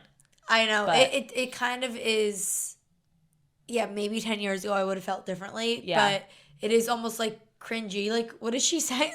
But then you can't get out of the cringe of knowing TikTok, the app, of hearing that line and not being It's like hearing hashtag now and just thinking about something on Instagram, but not actually a pound sign. Like, right. Yeah, I don't know. No, I totally know what you mean with that. But It's my number 3. It's also Ryan's number 3. We pretty much agreed on everything except one thing. Wow. No, I mean, it was 5. It's obviously got to continue to be 5, but I like it though. Like, it's not. Yeah, there's been some Vault songs I don't like. Hat on and this is what, and that's the same thing I will say to you for Slut. Yeah, no, you're right. But again, like I said, I don't think Subtle Love will grow up because it's not about the content. It's about, I just like This Love. I think it's a beautiful poem. I can never get into it because of it being flat in sound. Yeah. But yes, I will. It'll keep growing, I'm sure. Yeah. Anyway, Travis Kelce. Okay, is it over now? Wait, this is the last one? This is the last one. No way. Well, we didn't do the rest of the album. I know. Oh. I thought there were 2 more for some reason. No, there's only 5. Is it over now? I said, wow, Harry. It's so good. I love everything. There's like the right amount of just like snark and like hurt in it, but then also, what did she say at one point? Oh, I loved like the parts where it was like kind of lay on the couch, the blouse thing. It's so suggestive. But I also, and then I wrote so many cheating references. But I loved it because it was sort of like style. Yep. Where they blame both. She blames. I've been there too a few times. Yep. But then I loved it in that song because it was like, okay, as much as she's angry or like feels this pain, like she's clearly doing something at fault too. So like, I don't know, but okay. No, but she's also saying it in a non-direct way, right? Like where you have to think about what it means. She's not saying you're with other girls. I've been there too a few times or whatever. Oh, and this is like, ooh, like you get the image of it. Oh yeah, so especially like the part when she's like the I don't have the full lyric up, but like the hips, thighs, yes, kiss, lips, and the oh Lord, however that sounds. I love it. I love it. I love it. I love it. The same reason she didn't have "I Can See You" on "Speak Now" right. is like she didn't get this sexual until Wildest Dreams, except like You See Me in Hindsight, Tangled Up With You All Night, like was the most sexy she was in a song. That's true. Until Reputation. That's true. Maybe she was a little nervous to kind of push that line. Yeah, you're probably right. Again, I think that is another song where it's so specific, but like feels like it could relate to a lot of people. Like I feel like that is an awesome way. And she wasn't in a situationship, but that's what I would equate it to like common folk. Like if you're in a weird, like whether it's friends with benefits, whatever, and then it's just you never know what's gonna done. And it was like, but was that the last time it was done? Because we never really clarify when it's over. And one time it was a week, but then one time it was a day, but then after that it was a month, and now it's been 2 weeks. So how do I really know? Right, exactly. And it's like, well, we've never ever said anything about a definitive we're together. So like, there's never been a definitive we're not. So could it happen? Which, by the way, could have totally been true and a thing, because how frequent is that? But Taylor Swift, everybody, they couldn't get away from being seen. So they actually could have, they never said we're boyfriend, girlfriend. Well, right, exactly. So it probably, they were the age where people do that, where you just kind of like. That like Taylor got so fucking hung up, I guess. Yeah. And how relatable is that Taylor Swift still was dealing with that when we're like embarrassing. Not all of us, but definitely me. And I know you've had the feeling too. We're so giddy over like this guy that like literally doesn't give a shit about us. And how like humiliating that is when they kind of like find out like how much you're crushing and they like just don't care. Don't care. It's humiliating at, by the way, any age. And you're like, oh my God, I'm like so cringy and embarrassing, and like Taylor Swift. Yeah, because the whole time, that was Taylor Swift. The whole time, like the slightest little thing, it's like, wow, he's into me, and then it's like, wow, like, can you believe how much he likes me too? Yeah. Like, this is so crazy. So like, crazy. We both like each other so much, and then all of a sudden, you get like he doesn't like me at all. Literally not. Like, and then sometimes you don't realize till like after a while, you're like, holy shit. Oh my God. Because it takes you getting out of that delusion. And it could take years. Like for me, I'm still, all of a sudden, today, actually listened to the song. I thought back, I was like, that was me. I did too. I was like, holy shit. This too. is so cringy. Oh my God, he never liked me. Never. None of those things meant a I damn did too. thing. I did too. I was like, and then I was thinking about like some of the times that I would like confront the person about it. Steph, stop. I'm like, I can't. Like, is this all in my head? I don't know what to think. It's like, I just can't take it anymore. I need to know. Stop. And then it's like, well, if you had to ask the question, you dumb bitch, if you had to ask the question. You dumb bitch. I wasn't into it. Oh my God.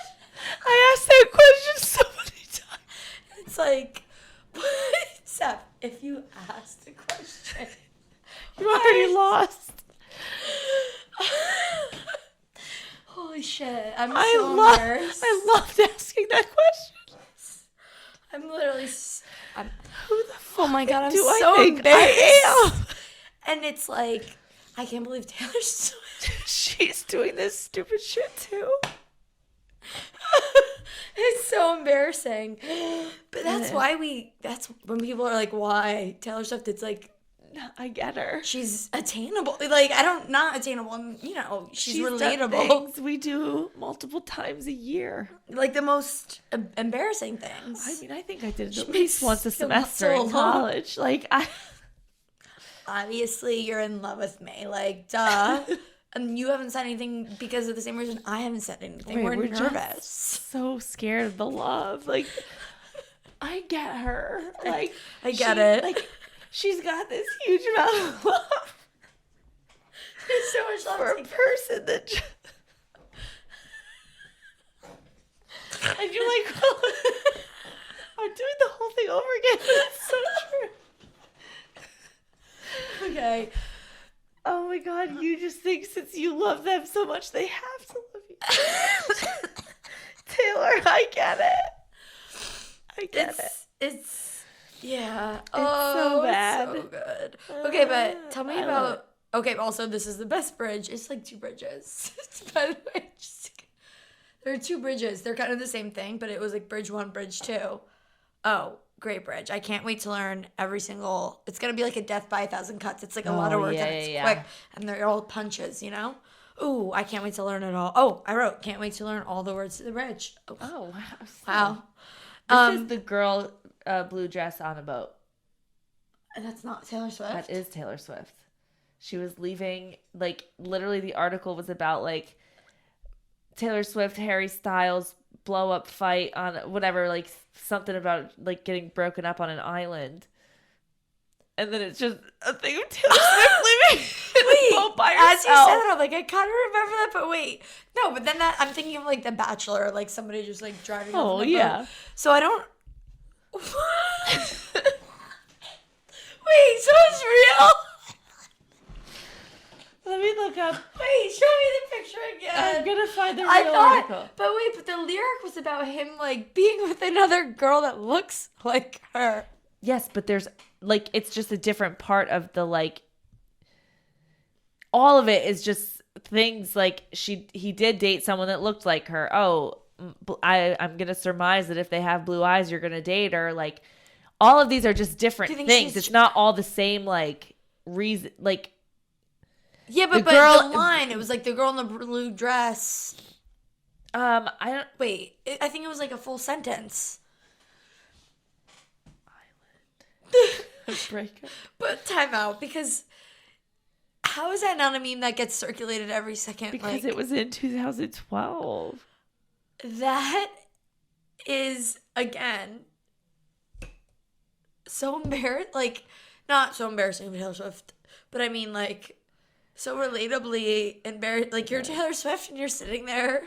I really think it was. That is the funniest thing I've ever seen. I'll find it later. And also, she's saying, is it over now?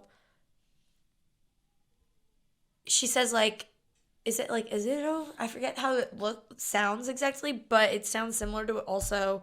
Oh, but yeah, the woods. Oh, okay. Yeah. So I'm like, whoa. Like, Well, is it people over now? definitely And Out of think the it's- Woods are similar ideas. People definitely think it's like the sister. Oh, I think she actually, there might be a voice note. Oh, really? That it's a sister song. What did I say in the beginning? I didn't think of any of this beforehand. So if I say it, it's because I'm smart. I believe she said she thought of Out of the Woods, I Wish You Would, and Is It Over Now as like a trio. Yep. And that makes perfect sense. And Yep. again, also back to what we predicted last time, I understand why she left all of these for many reasons. And this one being most of these songs, the feeling and emotion and whatever it is are conveyed in many of the others. Yes, and she looks less woman scorned or whatever in the ones Not she blaming picked. anyone. Yeah. And I think it's interesting too because I don't know. It seems like she must have gone through the very initial like pain of the breakup, which is when a lot of these vault songs were probably written. And then she finally got to the place of peace or whatever. Clean. Right. So it's like, wow, she was writing for a long time. And then it makes me think, were any of her other exes that have never had the nice songs, were there ever any written? Well, and if we not, know there are for Joe Jonas. Well, like right, Holy true. Ground. True, they got picked. But like then you wonder, was the reason she didn't put any of the more direct or like angry songs about Harry Styles, like was the reason she never did it actually because she did find acceptance with him, which is why she has the other songs on 1989 and why she won't I'm not going to put that out. That's going to be a lot for him. Yeah. But now 10 years later, obviously everybody's over it. It's just like oh shit, Harry, what'd you do? It's not like I'm going to attack you on the internet. But yes, I think it definitely could like be was that. she already but cool also with him? But I also don't know. on top of like, as she had said, because the album was released when she was on this tour where she talks about her eating disorder and how everybody's looking at her and all those things. So I also do think she was afraid of the backlash from his fans. Yeah. And from whatever. And that's why True. not only, I'm not saying she definitely, like that she didn't do it for Harry, but I don't think that would have been the only. I think that had to be at least part of it, that she's like, I do not want more hate right now from all the Harry Styles fans and that are also kind of my fans that might switch to him if I say something mean about him, as well as the entire public who is already calling her, you know, going through a different boyfriend every day. Do you think, because this is kind of making me think of it, like, I guess the songs she's written about these people and whatever. Do you think she got so infatuated with Harry Styles because he was younger than her and everybody else was older, so and it was she sort of a became like her abuser? No, I'm not saying abuser. I meant like, do you think she? Actually, I did say that. But... Do you think she was almost like, oh, he's not going to be a threat to me or like hurt me because I see what you're whatever. saying. Yes, way but better then way the to put it. fact that he didn't care enough about her, like, do you think that She's just like, sent her into a further spiral? Like, oh my God, what you're the right. fuck? Like, you are so right. These 30-year-old men, I get, but like, oh 20-year-old Harry Styles still has this like control in a sense Yeah, over like, what? I'll do anything for you. And what I chose you because I thought it was the opposite of. Yeah, way better way to word it than what I said, because I didn't mean that. But that's, wow, yes. But do you think that's probably why maybe she seems What's more that, her infatuated with delusion? this Yeah, than like she should? And her sitting on the boat, like that picture. I'm going to find the article. And also, I'm like, who's she cheating on Harry? If she was that in love with Harry Styles, what? I'm like, is she making this up just to make him jealous that she was with another guy? I don't think so. I think this is real. I don't know. No. But yes, I know. I know. I know what you mean. I mean, actually, we don't know. But like, yeah.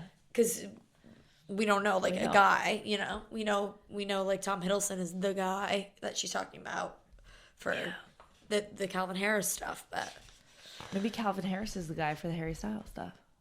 whoa. now. Is he the next one after Harry Styles? So I think he's the next known one. So he's the last one. I always get this confused. Oh, Kennedy had to be before because that's Red. Oh, Starlight. you know what? Well, that's exactly right.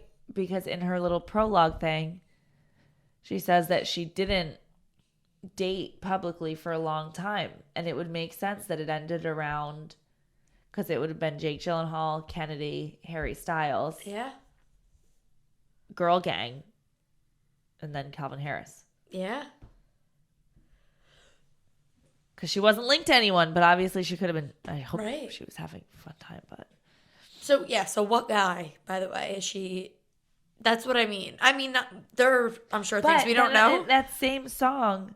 Or no, it's in now that the other one. Oh, I lost it. Now That We Don't Talk. She talks about how. Oh, no. Sorry. It isn't. Is It Over Now? She mentions how at least I was secret, or I kept mine in secret. Like, hips, thighs, like whatever, the whispered sighs, but I didn't throw this in everybody's face. Right. I didn't, like, Okay. you didn't have to see what I was doing. Yeah. So it could be that there was Nobody dalliances knew. that nobody knows about. Ooh. I Well, love that for her. overall, Love it. I think they're going to continue to grow on me. And I feel, same way I feel about 1989 as an album, like, I can't place it above or below any other Vault tracks because they all just kind of rise, like, above average for me. Do you know what I mean? Yeah, no, I agree. Do you mean like from like Fearless to Red to Speak Now to Sorry. No, and I do think they all are good, but I do definitely see, again, I mean, it's just the thing about 1989, I guess, like, I see some of the Red Vault tracks and the 1989 Vault tracks as ones I won't, like, forget about. Yes. Because sometimes, like the other day even, I don't know what I was doing, but I was like getting in the shower and I was like, what should I listen to? I was like, man, I feel like I have nothing new. And then I was like, well, I haven't listened to the Speak Now Vault track since probably July 20th. Oh, really? So then I was like, oh, let me listen to Speak Now Vault tracks. Right. I like, well, besides Timeless, I guess. But like, I don't see myself forgetting that. Just like I never forgot Message in a Bottle very first night, like from Red. But I do forget. I know what you mean. You know, I don't know. Like, you forget them that they're in Taylor's rotation of, like, yeah, all like of that her technically, songs. yeah, right. Like You they don't should see have it been as a on that part of album. her collection. Yes, exactly. No, But, I know like, exactly what you But mean. these ones feel like it. Like, it's part of the collection. Yeah. It makes sense. Like Red felt It's not like like it a too. random movie track. Like, we wouldn't think of, like, Carolina. Like Sweeter Than Fiction, I don't register in Yeah. this either, even though Yeah. technically it's here. Right. But I don't. Yeah, I love that song. I never really heard that one. Yeah, it's definitely a I very listened to it a big couple movie, times, yeah. but lyric-wise, if you take away, like, the moviness of it, Yeah. man, it makes me emotional.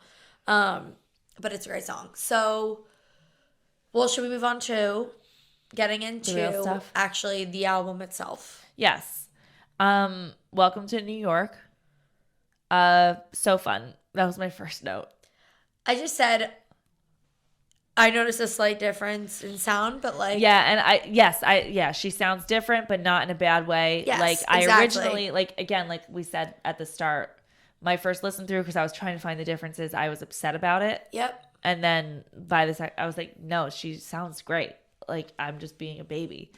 There's a really cute Welcome to New York yell towards the end Oh, really? that sounds so different, but I love it.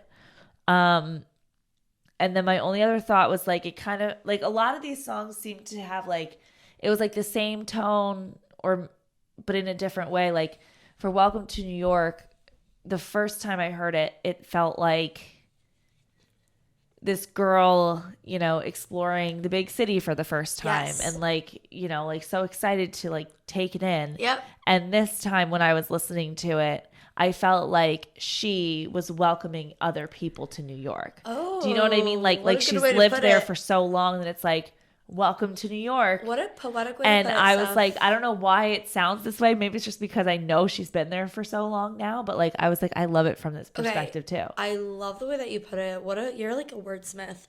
But I said the exact same thing. But you just put it like, ooh, you just like completed the thought. I wrote, basically, it's just not as intense. Like, she's not as excited anymore. Like, it's Yeah, not lacking right. the excitement, which makes sense. Like, bright-eyed and bushy-tailed when you first walk in.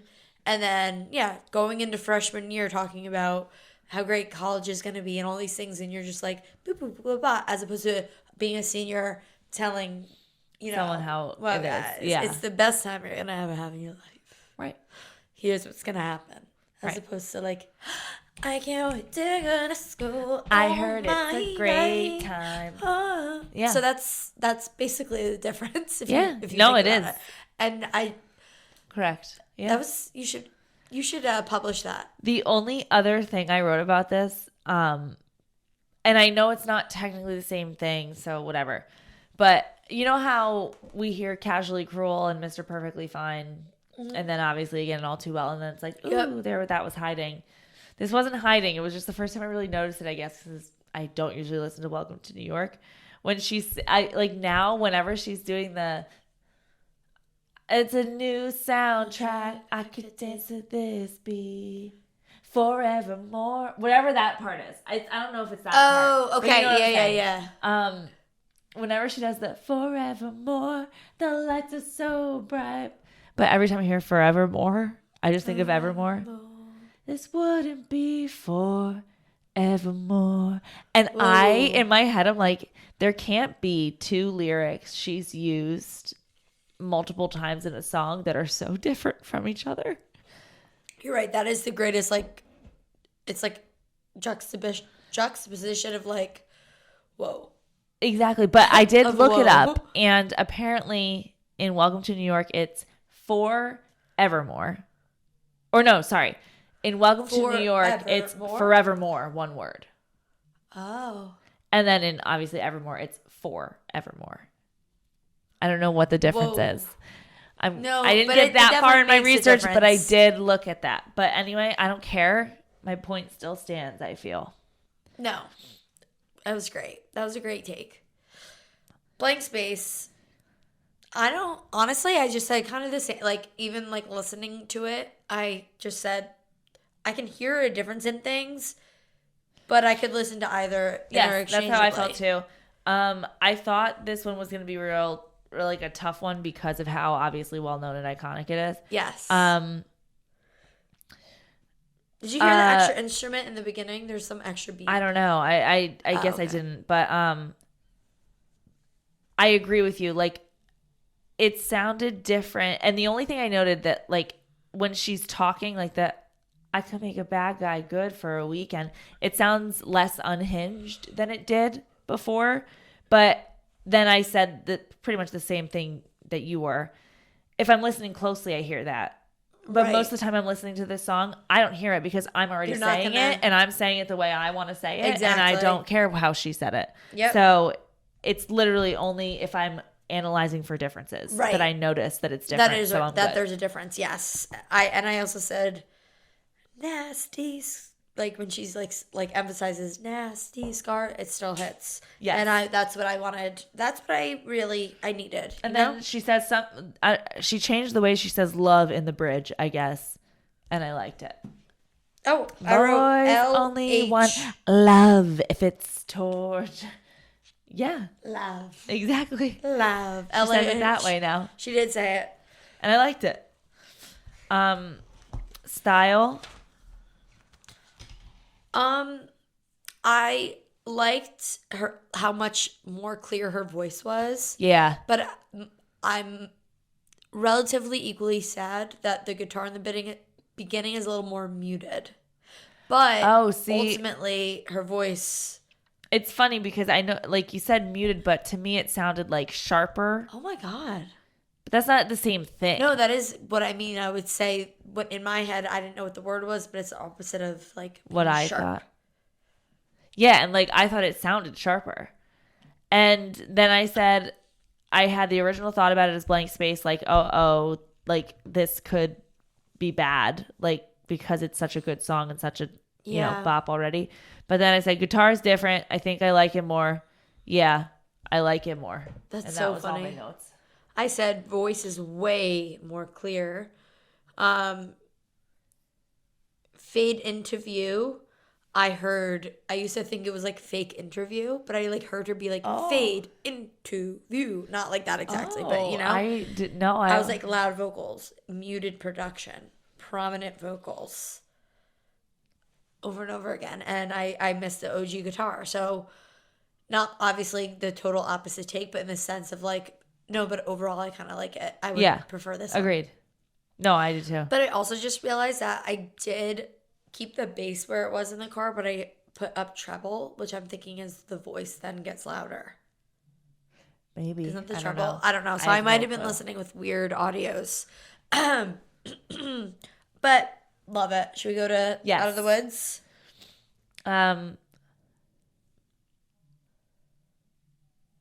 This gave me a more like a Harry Styles. I just made more connections. She always question. I remember good girl, sad boy. Question is about him. And I remember Out of the Woods. Yeah. She says it at the beginning of Question. It's the Out of the Woods sound. I know. Oh, okay. That's what I'm saying. So there's those two connections. And this is the third time. I forget which vault track, but there's another vault track that also says, like, I remember, or do you remember, or something. And I'm like, there you go. Another direct, like, reference that ties these all these songs together. Right. The, yeah, and this was the one that I don't know if I noticed a lot of differences as much as I did in the first three. But, the one thing I like, she really enunciates couldn't quite forget in like the lyrics, like necklace hanging from my neck. The night we couldn't quite forget. Like she enunciates like weird, it really well. But I needed it. Like I was like, I need to hear it because I every time I hear it in the original, I'm like, it's so strange, but like I like it. And she does it again. So that's the main thing I was looking for. I can't wait to listen to it. And then the background vocals in the bridge and the outro, I feel like they're singing it at a higher note or like octave, and I loved it. Oh, I said I noticed difference in voice, but it still hits the same. And then I said, is there a male voice that I never noticed? ? There's another like voice that is like sounds like a guy that maybe makes Taylor Swift sound higher. But there's two voices. There's definitely like high pitched background vocals, but then there could be lower pitched ones too. And then maybe since they moved up one, it makes the other sound more like a dude or something. I don't know. Listen to it again and listen for the guy at the end. I swear. Listen for the higher pitch. Okay, I will. But I ultimately said like emotion is the same. Ryan even said tie. Yeah. Also. No, I think it wasn't. I hear the differences, but I wasn't like. Yeah. Okay. All you had to do was stay. Loved it. Very different right away in the beginning, but then went away for me. But yes. And then, like, because there's a lot of pieces of all you had to do is stay that, like, again, similar to the couldn't quite forget. I needed to hear the way she sang it, like that specific inflection, and she did it. Yeah. Like in every one, I was like, okay, at least this is the one that goes like this. And I'm like, oh, good. Yeah, it's there. So that will automatically make it like I never have to go back to the other one. Yes. And in the same tone, but not the exact same like thought or like I said, it has the same emotion in the bridge, but it's a different pronunciation. But I still love it. Like the different pronunciation, maybe I almost like it more. And it's like, ooh, I needed that. Uh-huh. But it's still the same emotion, so it takes away nothing. Right. She captured the exact same emotion. And but there was one where she says like she says like these what, not exactly like that, but it almost sounds more like THEEES instead of THIS. This was what you wanted. Oh, okay. But not like this. But I just wrote LOL. Not good or bad, just making fun of her a little bit. This was... Anyway, any other final thoughts before we shake it off? No, I mean, I thought it was great. All right. Shake it off. The only thing I said, fun, love, and then the only thing I had to say was the speaking part. Like, hey. I thought she did great. I like had no qualms with that. And then I thought, like, right after that part, when she does the, Yep. I thought she did much, like it sounded much better. Yes. So much better. Everything. Good. I thought it sounded almost exactly the same. Yes. Like whatever it was. It just sounded improved. It didn't sound. I agree. Yeah. Ryan actually said he thinks the original was crisper. And I was like, really? I actually, like, this is one that I'm like, woo. Except I said the opposite of you. When she says, hey, hey, hey, the talking part before whatever, I said, it sounds like she, like you, maybe has a stuffy nose. I wrote, bridge sounds more nasally, question mark. I can't even think, not even anything coming out. Like, I thought that. Maybe she was sick that day. It didn't bother me that much, but I was just, all of a sudden I heard it and I couldn't unhear it. I'm like, she kind of sounds like she's a little stuffy nose. Maybe I have to listen to it again. But I said I'm fine with either. Like, love it. The giggle is in both in the beginning, but I never noticed it until this time. But then I went back and I'm like, oh, she giggles. You didn't notice the giggle? Until today, I'm like, God. I was like, she giggled. She never giggled before. And then Ryan's like, let's go listen to it again. We listened to it again. I'm like, the original. I said, never mind. She giggles. Never noticed it. But yeah, it's the same for me. What's your next I wish song? you would. Okay, because I did skip while listening Oh, to yeah, this yeah. love. So yes, I wish you would. The only thing I really could say was she pronounced where you stood better. I actually wrote still sounds like stand back wasted. I'll have to try again because I still had trouble hearing it in the old version, and maybe it's because I thought it was going to sound different. Yeah, I don't know, but well, I thought until last year that it was wasted. Yes, or I told 2 that years whole, I ago. paused halfway through and I told Ryan that story after the first stand back where you stood in the original. And so I was like, but it's actually, I was like, it sounds like it, but blah, blah, blah. And I told him the story. I was like, Steph just found out. Like, I also didn't know until, like, I figured it out. Like, somebody had to, like, write it out in a post for me to realize. Yeah. And so the second time around, I'm like, doesn't that sound like stand back wasted? Like, I still can't hear it. He goes, yeah. I'm like, so I'm excited to say. We both listened to it. I'm like, it still sounds like it. He goes, really? I feel like I heard. Oh, okay. So Ryan was with me. So he agreed with me. Okay. I mean, you. Yeah. You. So, but I don't know. I don't know if it's just because you guys were like actually listening for it. Maybe. I don't know. But I feel like it's like that a doesn't Ural help Lanny. me. You know what I mean? Laurel Yanny. Yeah. You know what I meant though. I that did, like it's like whatever before. you're listening for at the time, but they're both kind of there. And then the only other thing I had about that I wish you would was when when she gets slower with the chorus, like I wish you would come back, like that was just like a little slower. I don't feel like there's as much fire necessarily in her tone, but I still think it's great. Yeah. And then I said the ending is perfect because I think that's when she starts belting out a little more, and I think her voice is just better. I agree completely. Like, yeah. Should we do Bad Blood but with Kendrick Lamar? Yeah, let's do that. I'm so happy she did both, honestly. Oh my God, same. And that was so sweet exciting. that like he did it. I don't know. Right, that he was like, yeah, I'll do it. Yeah. I like that a lot. And I think overall like her part is better in that. Like he isn't as good as replicating as she is, but I still love it. Like I just love it overall. I don't have anything. I love Taylor's voice better in this one. And yes, that's actually the first time I said it too. Like, and this was more about the original one, but like, I was like, it's good and it's better. It just sounds better with her more mature voice. Like when she's yelling things, it's better. Like it's all like the blood runs cold just sounds cleaner. Everything about it is just, it got better with age. It's 100% agree. Yeah. And, yeah, this is like a clear, better. It just elevated it. And also, and similar to like the thing like where like meanings change, like with Innocent that we've talked about before, where like it could age well or bad depending on how you look at it.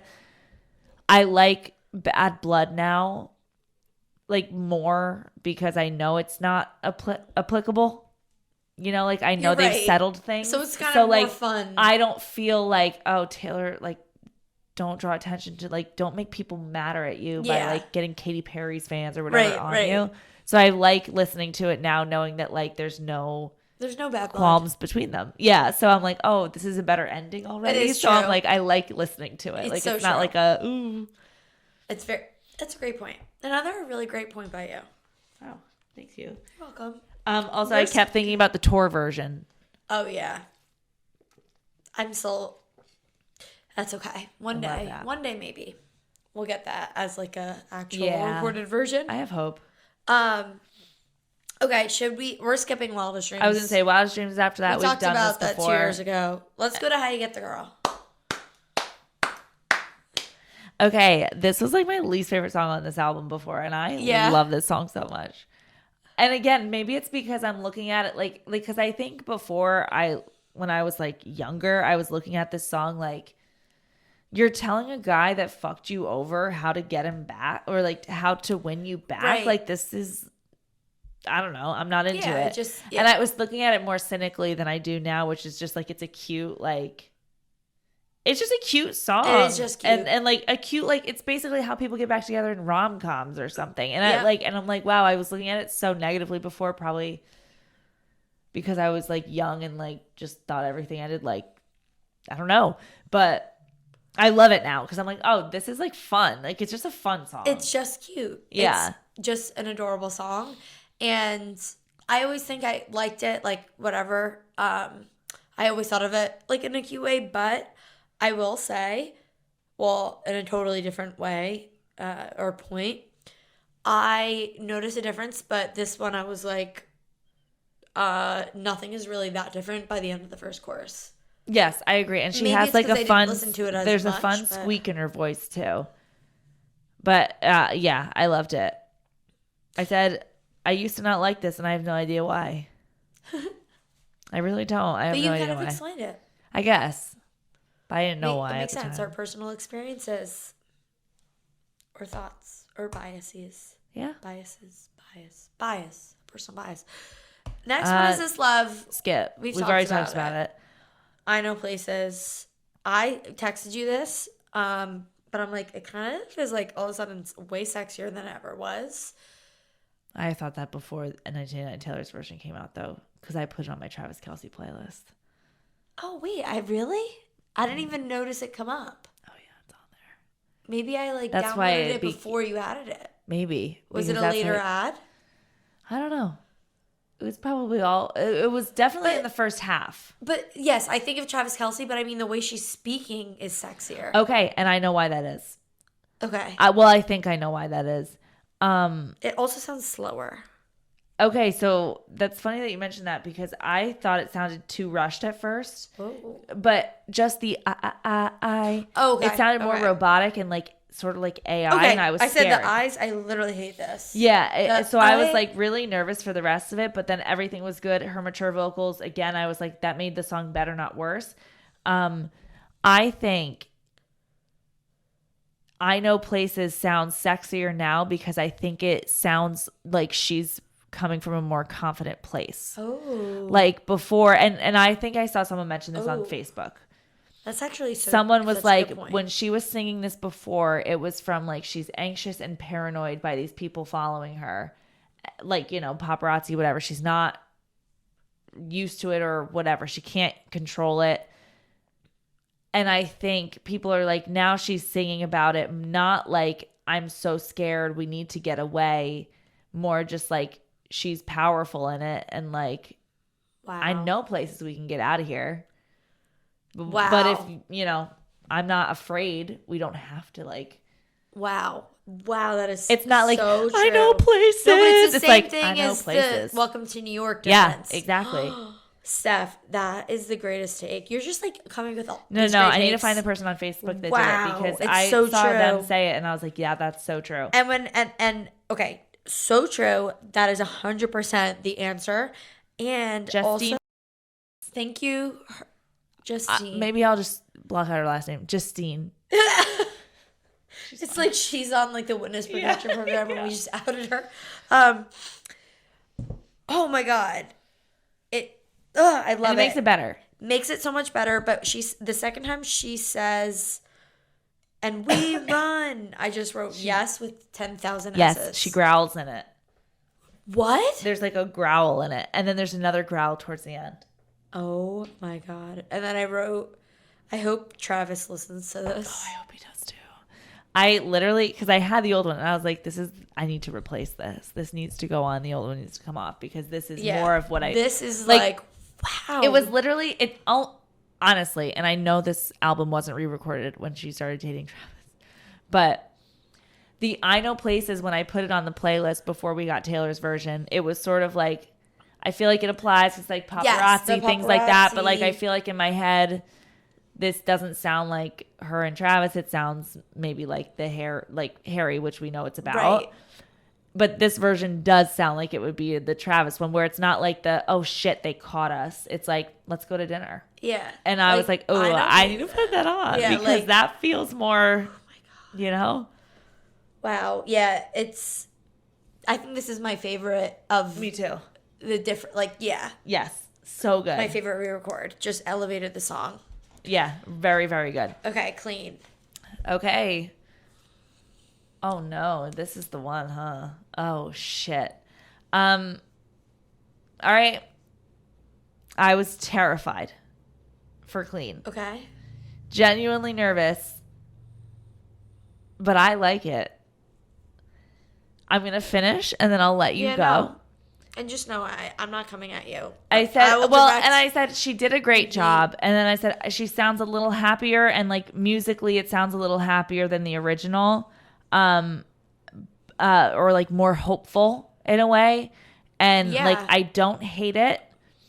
And again, I don't know if that's because of like, again, looking at it from a lens of like, she's actually doing clean. This. Yeah, right. This is 10 years later. Like, she is feeling this way. In the moment she wasn't. Like, she was trying to convince herself. Right. So in my head, I'm more like, this probably is how Clean maybe should have sounded if it was like, but again, I don't. Truly how she felt. Right. But like, I would miss the other pieces of it. But I like it. Like, I like that it sounds happy and more like I am actually clean. Like, I feel I'm clean.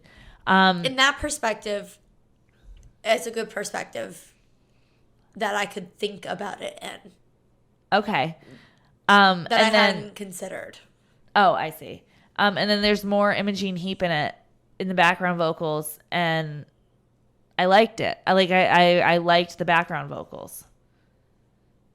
So I said I can't believe it, but I like it. Okay. Well, this is not towards you, Steph, or your take, because I'll listen to it, but I have to say that I haven't had a re-record that I've had this actually like upset, almost like overly emotional. I wasn't close to tears, but like how I felt like I wanted to cry.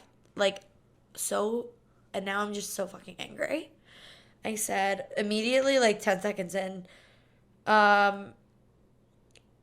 there's no obvious difference to me in the music itself, but there is in her voice. It's somehow higher, question mark.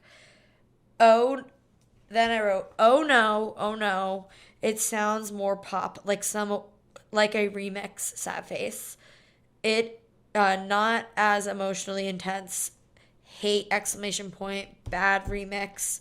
I'm actually angry. What the fuck is this are the background vocals? Oh no. This was the song in 1989 that made me say, okay, great. I'm grasping on to like, I love emotion in the voice. I love when I feel it. I don't give a crap about the background necessarily if the emotion is there in her vocals. This just wiped every emotion out of her vocals because it is happier and lighter. And that, it is just not as emotionally intense. It just sounds like it's a remix. It just sounds like it's a remix that she wants to play that isn't... I love the sadness. I love the delusion. I think you might need... I don't know how we'd ever solve this problem, but like, to me, I didn't hear her voice sound different. I heard the background music happier. Yeah, I and for you didn't hear a change in the background music. You thought she sounded happier. I noticed a change in the background music. I also heard her voice. I said like, oh, okay. Like there is, you said you didn't notice the difference. I did. Like no obvious difference. Oh, I thought I said muted. I said it later on. I noticed like yeah, at first I said no obvious difference in the music, Yeah. and then later it was like the things that I liked in the music were there, and the things that maybe were mushed in I didn't care about. But yes, I did say that. But I meant Yeah. whatever. Or yeah, I think no, it was her emotion in her voice, or like how strong she was in her voice, or maybe she was as strong, but for whatever reason they decided to like lower her volume for that part. It just wasn't as intense to me. Where I want to scream, I screamed so loud, but nobody heard a thing. It wasn't the same. Oh. I couldn't hear the sadness in her, like, and her. I couldn't hear her desperation. Yeah. and, like, reaching out. I'm going to have to listen to it again because I honestly didn't notice that. Like, it just felt like surface level cloud as opposed to like a 1,000 pound rock. You might not like social media because it's weird because I thought like, well, not that I like it for the way I'm looking at it now. Yeah. And I did like the background changes. But everybody is sharing Clean as the like, thank God. Yeah. Well, and I shouldn't say everybody. I should say my friends are like I'm seeing it on social media, like, thank God, like, oh, bless this, like, right. And everybody's sharing Clean. And at the first, like, when I listened to it, even though I liked it, I was like, I could see maybe why people might not, because obviously everybody loved that song. And it could be again, why I'm never gonna do what I did again, because I listened to it back to back from the original version. Yeah. And could have screwed myself, but I can't unhear that now. I like, if you listen to it back to back, because you already have a good opinion of it, it wouldn't probably affect you as much. You know what I mean? But do it back to back, and you might get. No, I know what you're talking about. Like, I do. I because it was what I thought when I first heard it, but I don't think. I guess that that I thought it was different enough. Oh, okay. Maybe this was like the most different in terms of what I care about in a song. Well, yes, and that's what I was gonna say. Like, I think maybe there's things that would hurt me more if her voice was different. But yeah, but like this is not only my top song on the album, but of one of them, not the top. Oh yeah, but I mean, me too. So, like, which is why I was surprised that I liked it. But I guess I only want to listen to that when I'm not feeling like I'm healed, not when I'm happy. You know, that's like a cry song. Oh yeah, and so I guess I thought of it as like. You know what? That's so funny because I thought of it the other way. So that's why. Yeah, because like I thought of it as like you're good. It doesn't like you're good. You feel good. Yeah, and that actually probably. So maybe that's why we had different reactions to this. It doesn't fit the emotion of what I think she was feeling at the time, or the way that I feel. Because like maybe she was feeling more like this, but like it didn't show in her voice then. Yeah. So now it's obviously just like easier to show it. Maybe that's why, because that's why tone, intonation, mood, it's so important. Yeah, and I try to tell my students it can completely. The way you say something or express something completely could change the meaning. And that's what a lot of people have been saying about these re-records too, when people are like, it's different, like, and not Clean, but like other things. People are like, just like, again, we said at the beginning, it's supposed to be a fun thing for her. She never meant she's capitalizing on it now, but like never meant for it to be like something we all had to follow. And people were like, just think about it as like, if she could have done this her way from the very, very start, here's what she would have done.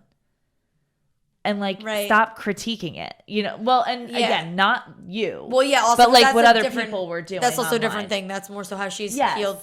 The song is how she wanted it out, but I know what you mean. Yeah, but like so it was like stop, like just like taking little differences and like just let it be heard the way she would want you to hear it or something. But like it's basically trying to. No, you know. I saw that comment too earlier, not about this song, but about the album. No, that's what I was gonna say too. It wasn't about Clean. Completely and totally agree. And then like another point someone meant is like. Was never about that. Just listen to the original version. Like, you don't have to be that angry. So I'm saying I'm angry in terms of like that was the emotion that I felt. But I was like, okay, I don't care. I'm just gonna. It's not like I can't. Yeah, right. I'm not gonna be taken away in handcuffs. Right. I'm just gonna listen to the original one. Like it's really okay. I just mean like I and again, it's obviously different, but I totally agree with that though. Like, who cares? And you're probably right. It's probably this, again, maybe what we all, either of us thought, or whoever thought the original thing was about, or felt more like, and that would probably be whether you'd like it or wouldn't now. Right, exactly. To me, her tone told me that, like, that's how I felt the meaning, as opposed to like the lyric. I don't know. Yeah. It just has always been a really sad song for me. No, I agree, because it's definitely like she's trying to convince herself. Yes, and it definitely, like, the original was like, I'm better now, but like I still feel the pain, or like think about going back to what it was. I see. And then like I think pacing back and forth. This one, right, I'm not close to going back. Right. And honestly, it's the same thing as people were saying, like, I think I saw it on TikTok a lot, where people were like, what if she changes 10 months sober to 10 years sober? Right. And then I think she didn't change the lyric, but that's what the thought did. Yeah. Which, again, I'm excited to listen to it with that perspective. It's still not going to change the fact that I'm going to listen to the other one. Right. If you want, like, and I would agree, like, if I want to feel the pain of Clean, I'm going to listen to the original version. Right. But if I want to feel the, like, hopefulness of Clean, I'm going to listen to this one. Yeah. And that's probably the way, like, I would never, like, I love this song so much that I will put them both on every playlist I ever have, so that I get the sad and the hopeful. Yeah, that's true. That's a good point. I will listen to the song in a hopeful way, of that new perspective, before I could say. Yeah. Because I will listen to it like that, but I still think it's only going to be the original for me. But yeah, I'm excited to listen to it in that way. Wonderland? Yeah. It's not that different to me. Loved it. Yeah, that's what I said. I was like, it sounds similar. I wanted to hear the low mad. We both went mad. And then, like, when she belted out, and I thought she did great, and I needed those parts to sound great, and they did. So I'm good. Like, again, I heard the differences. I said the land sound. Agreed. When she says land, it sounds weird, but, like, it's fine. I love it. It's great. Yep. Doesn't really. No. Yeah, it's fine. You Are in Love. This one's weird, because I feel like I'm fine with it, but at the same time, there are pieces that I am not okay with. I have a lot of sad faces. Like, it felt rushed. It felt a little faster paced, and I don't think it was, because it was the same amount of time, but it still felt a little quick. Okay. She doesn't do the big, like, you're in love. Like, it doesn't feel as big. Yep. And yeah, I guess in general, it's not as emotional.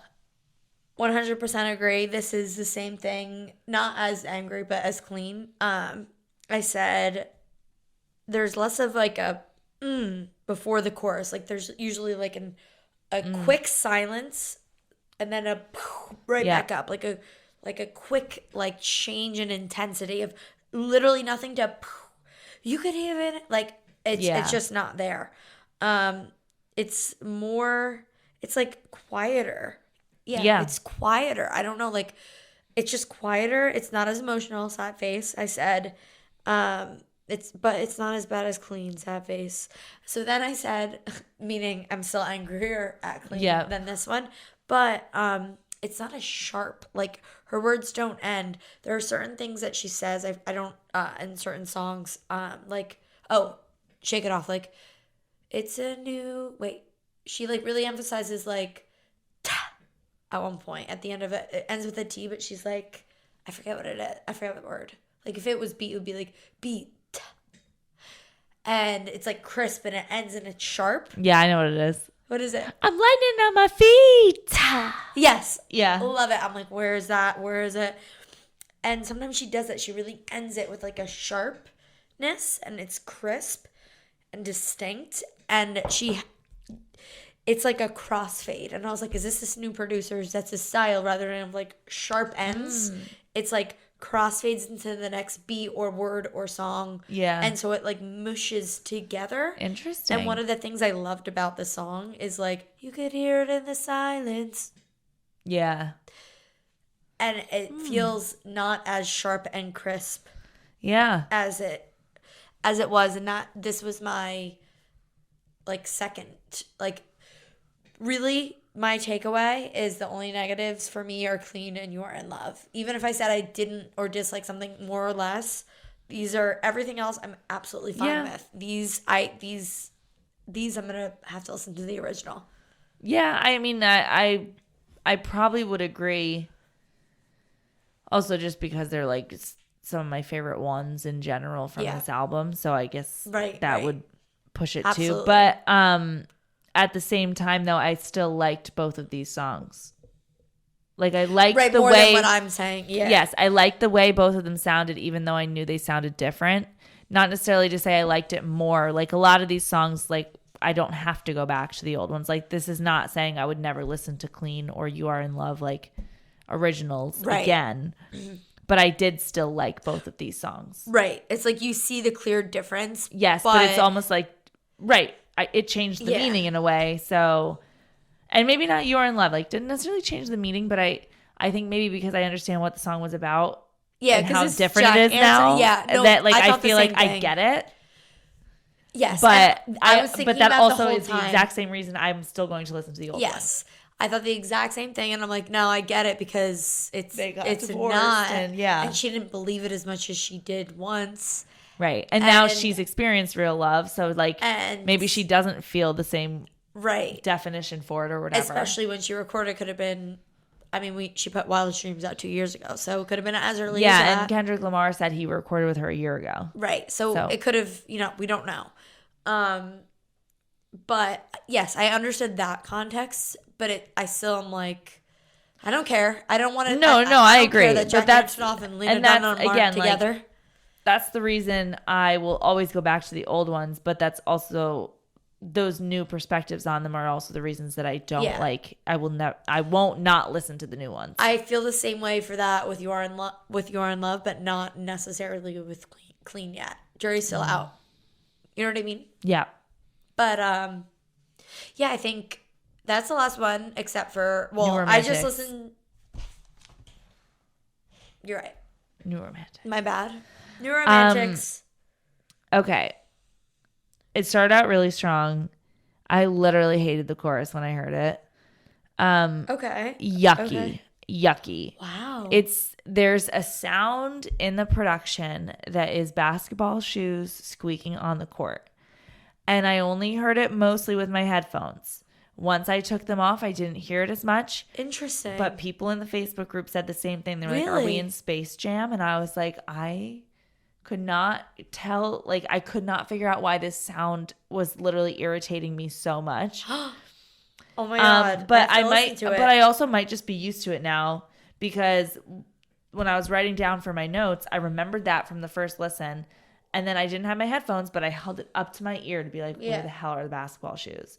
And then I didn't hear it as well. So like, I don't know if I've gotten used to it because I listened to it so many times today, but it doesn't make me need to go back unless I'll have to focus with headphones. Maybe that's what it was.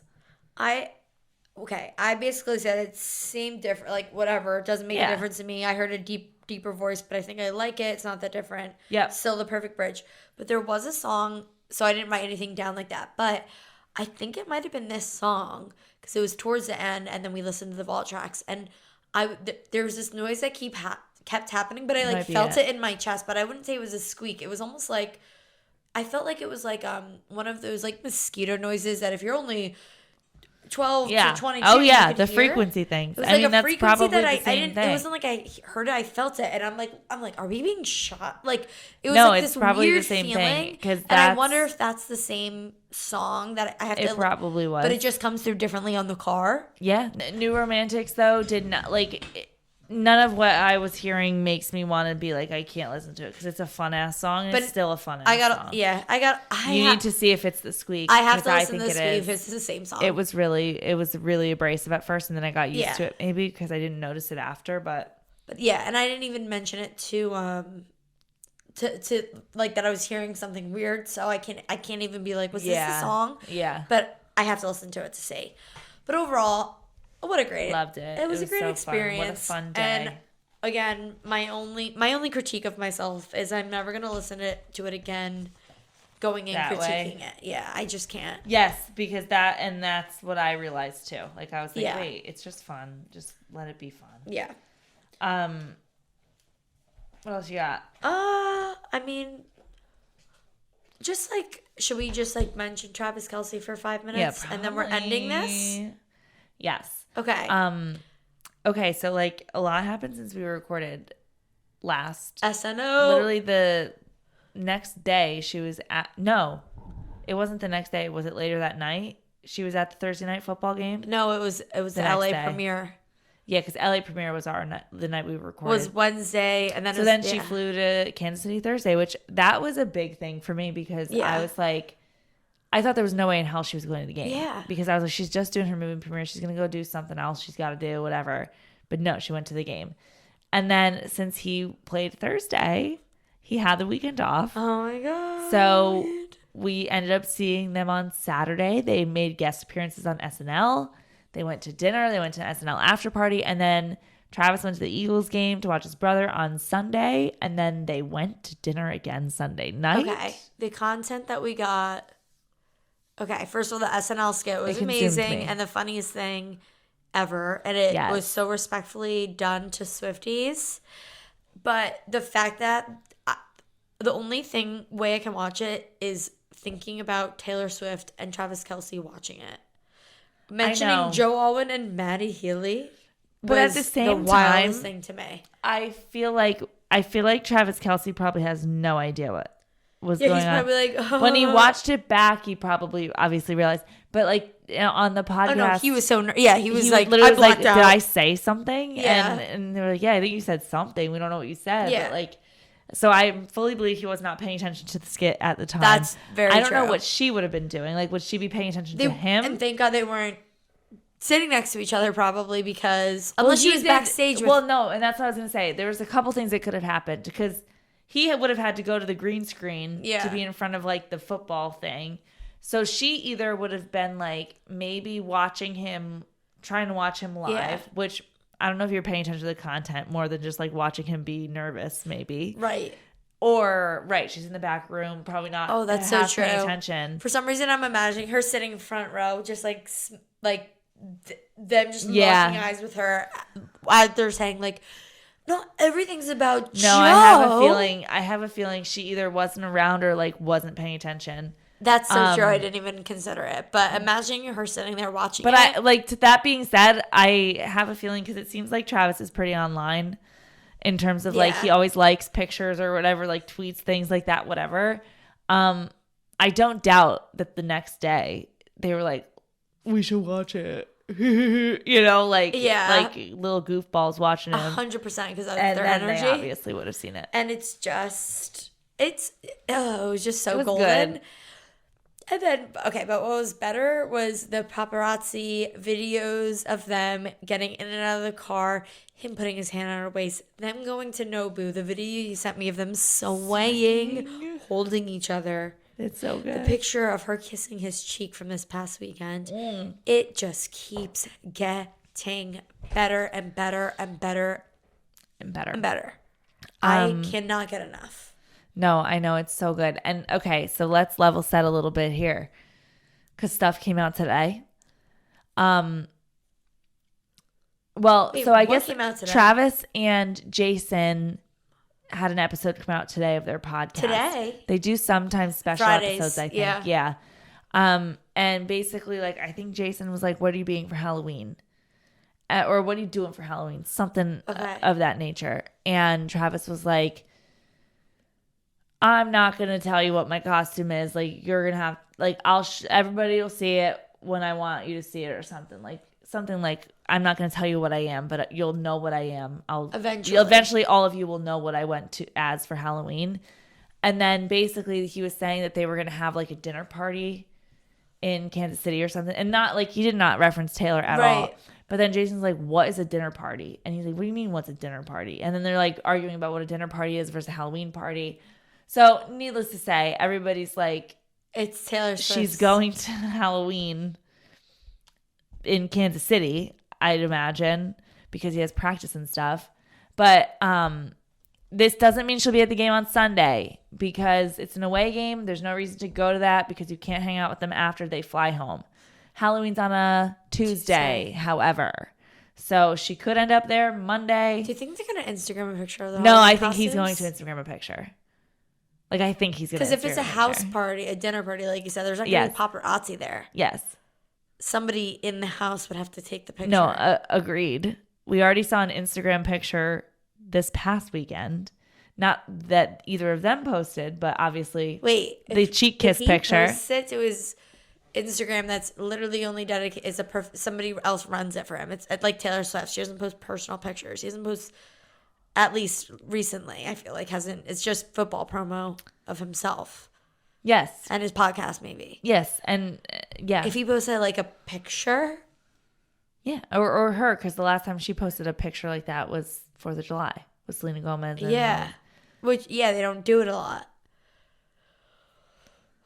People think that for some, because he said, I don't want to tell you what I'm going as. Which, to be fair, the camera's off, and I've been doing it this entire time. And I realized, I was like, maybe turn it back on. No, I've been doing this entire time.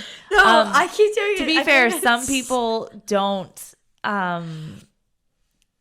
they're like, oh, you'll see. Like, some people don't want to say what they're being, but obviously with this added Taylor lover, it's like, oh, we're all going to find out somehow. Will literally.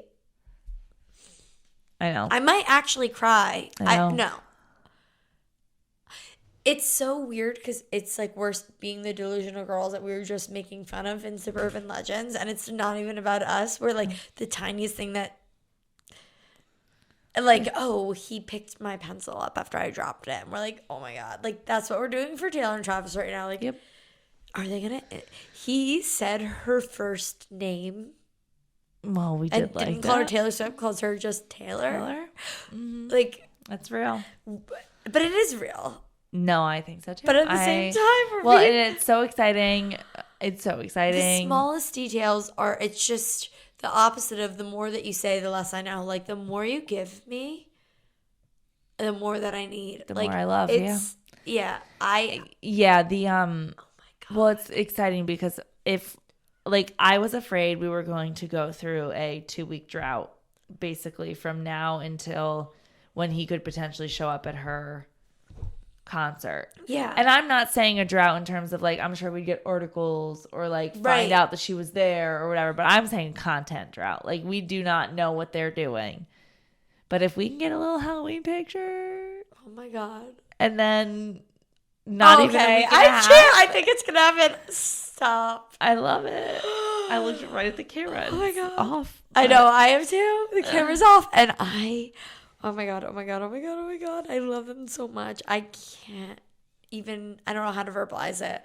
But okay. Do you know what would really, can I tell you my delusion? Yes. And unless we have any else to say, No. Okay, my really crazy delusion that why would it ever happen? It wouldn't. But I'm like, oh my God, all of a sudden I feel like it has to happen. Travis Kelce going to a tour in Europe, okay? No. It's definitely happening. Yeah. No, you have no idea where I'm going. No, it's so I crazy. feel like I do. I don't think you do. Goes to a tour. Okay, go ahead, write it down because I don't, Steph. I really think this is so random. Can I borrow your pen? You can. It's way too random, but go ahead. I'm telling you, it's way too random. Maybe I also had that thought about him going to the tour. There's one other thing what I think that you're thinking is there's no way. Steph, there's no shot in hell. I know. That you are thinking what I'm thinking. And I know there's no way this would ever happen either. Okay. I know there's no way. I am I don't know where I got this thought. I think from maybe Travis and Jason's podcast. I don't know. I'm looking at the camera. But they were singing at one point. Okay. So then I'm like, okay, they're at the tour. And So I'm listening to the song Endgame, and I'm like, oh, this is so Taylor and like, what is she gonna do if she wants to sing it as a surprise song? Like, she can't have Ed Sheeran come and Future. She's not gonna rap. Maybe she'll sing Ed Sheeran's part. She's not gonna rap. And I was literally thinking the same thing. I was like, oh my god, what if she says, okay, I have this song. I don't have either of my features on it, but there's two. But I have somebody else who has been really dreaming of this day. No. And Travis Kelce comes on stage to sing Endgame, and he doesn't sing what's his Future's part. They together made up their own really cringy rap to fill in the space. Okay, that could work. To fill in the space because he's goofy like that and would love it. And they like make some like really cringy references about like it's just like cringy but the most adorable thing. And then she keeps like singing the rest of the song, but he like once on it is like Endgame, or he just goes like first string and like is spinning around for the rest of the song on her guitar. And definitely not. I just know it is so delusional, but it's delusional in that I don't think they would ever be that. Taylor would do that on her. Taylor would do that on her tour, but I don't think it's delusional, and that is something that they would love to do like and be that excited and have that personality to do. Yes, no, I totally agree. But now I know it's delusional, but I'm like, imagine if that happened and he came on stage and like she has done cringy things like that before. Like she doesn't like to talk about what was that song? T-Swizz. Thug Story. Yes. That's the same kind of like cringy energy. That's a little bit more cringy, but in the sense of like. But it's cringy. But they're both cringy like that. No, they're both cringy, but like one, like Thug Story, people didn't think was cringy at the time. That's true. Right? It's aged into total cringiness. But this would be cringy start to finish. Like they'd know when they were doing it on purpose and loving it. Of course. Yeah. But no, if it happened, that would make me. I know I dreamt this up out of nowhere, but I can't stop dreaming. I think there's only one way it would happen. Okay, what did you write down? Oh my god!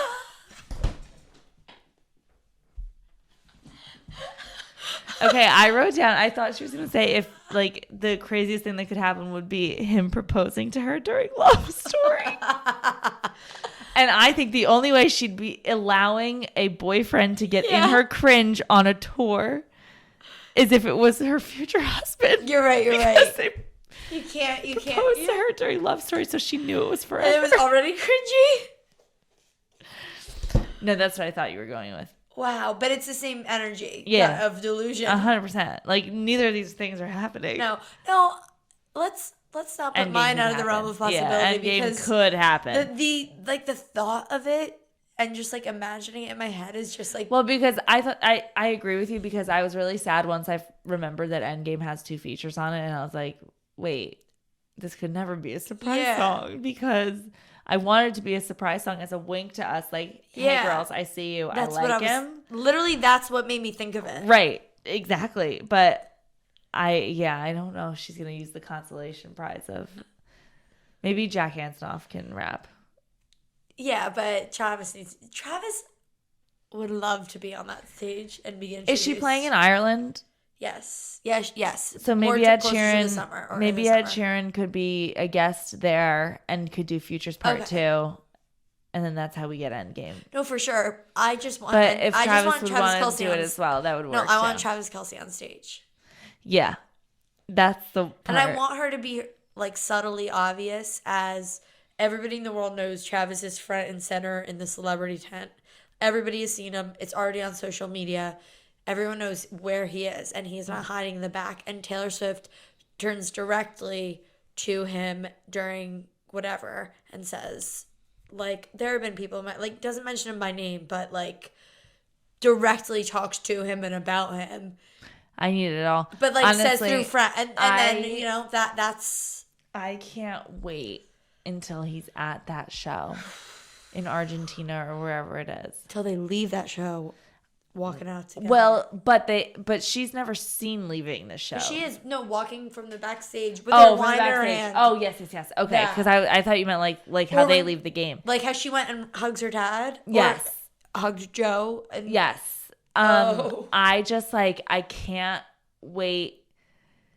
The amounts of content we're gonna get just from like people taking videos of him, which like maybe shouldn't, but like it's still fun. Like I want to watch them, and then like or like anytime someone's like, look, she's looking over at the tent, even if she's not. Yep. I want like the same, all but of for it. Travis. Yes, exactly. We're like, she's so excited and happy. I can't wait to see him so excited and happy watching Taylor. Yes. God, I can't wait. I feel like I've said this so many times, but like, she just gives us so much to look forward to. I know, she really does. And like, you think there's not God, I really hope more. she like goes back to her ways like that when I didn't care about her personal life, when she was like posting Calvin Harris on Instagram. Yep. Like, I didn't realize she ever did that. Nope. And I would like love for her to get there again. Yes, back to it being actually bring A back person. your relatability to your social media. Yeah. Because she doesn't even her doesn't do it TikToks aren't anymore. as personable as they used to be. No, right. The most personal thing we've got recently was her and Jack Antonoff, that little video of Cruel Summer going #1. Yeah, exactly. I don't know.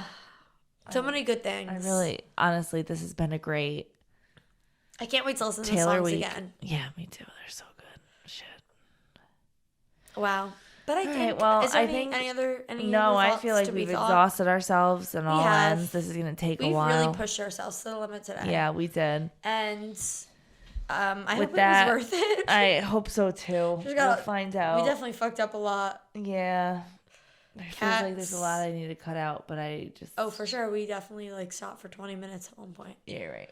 Anyway, guys, it's time for you to drop to pick your stuff back up. Because we are dropping our mics.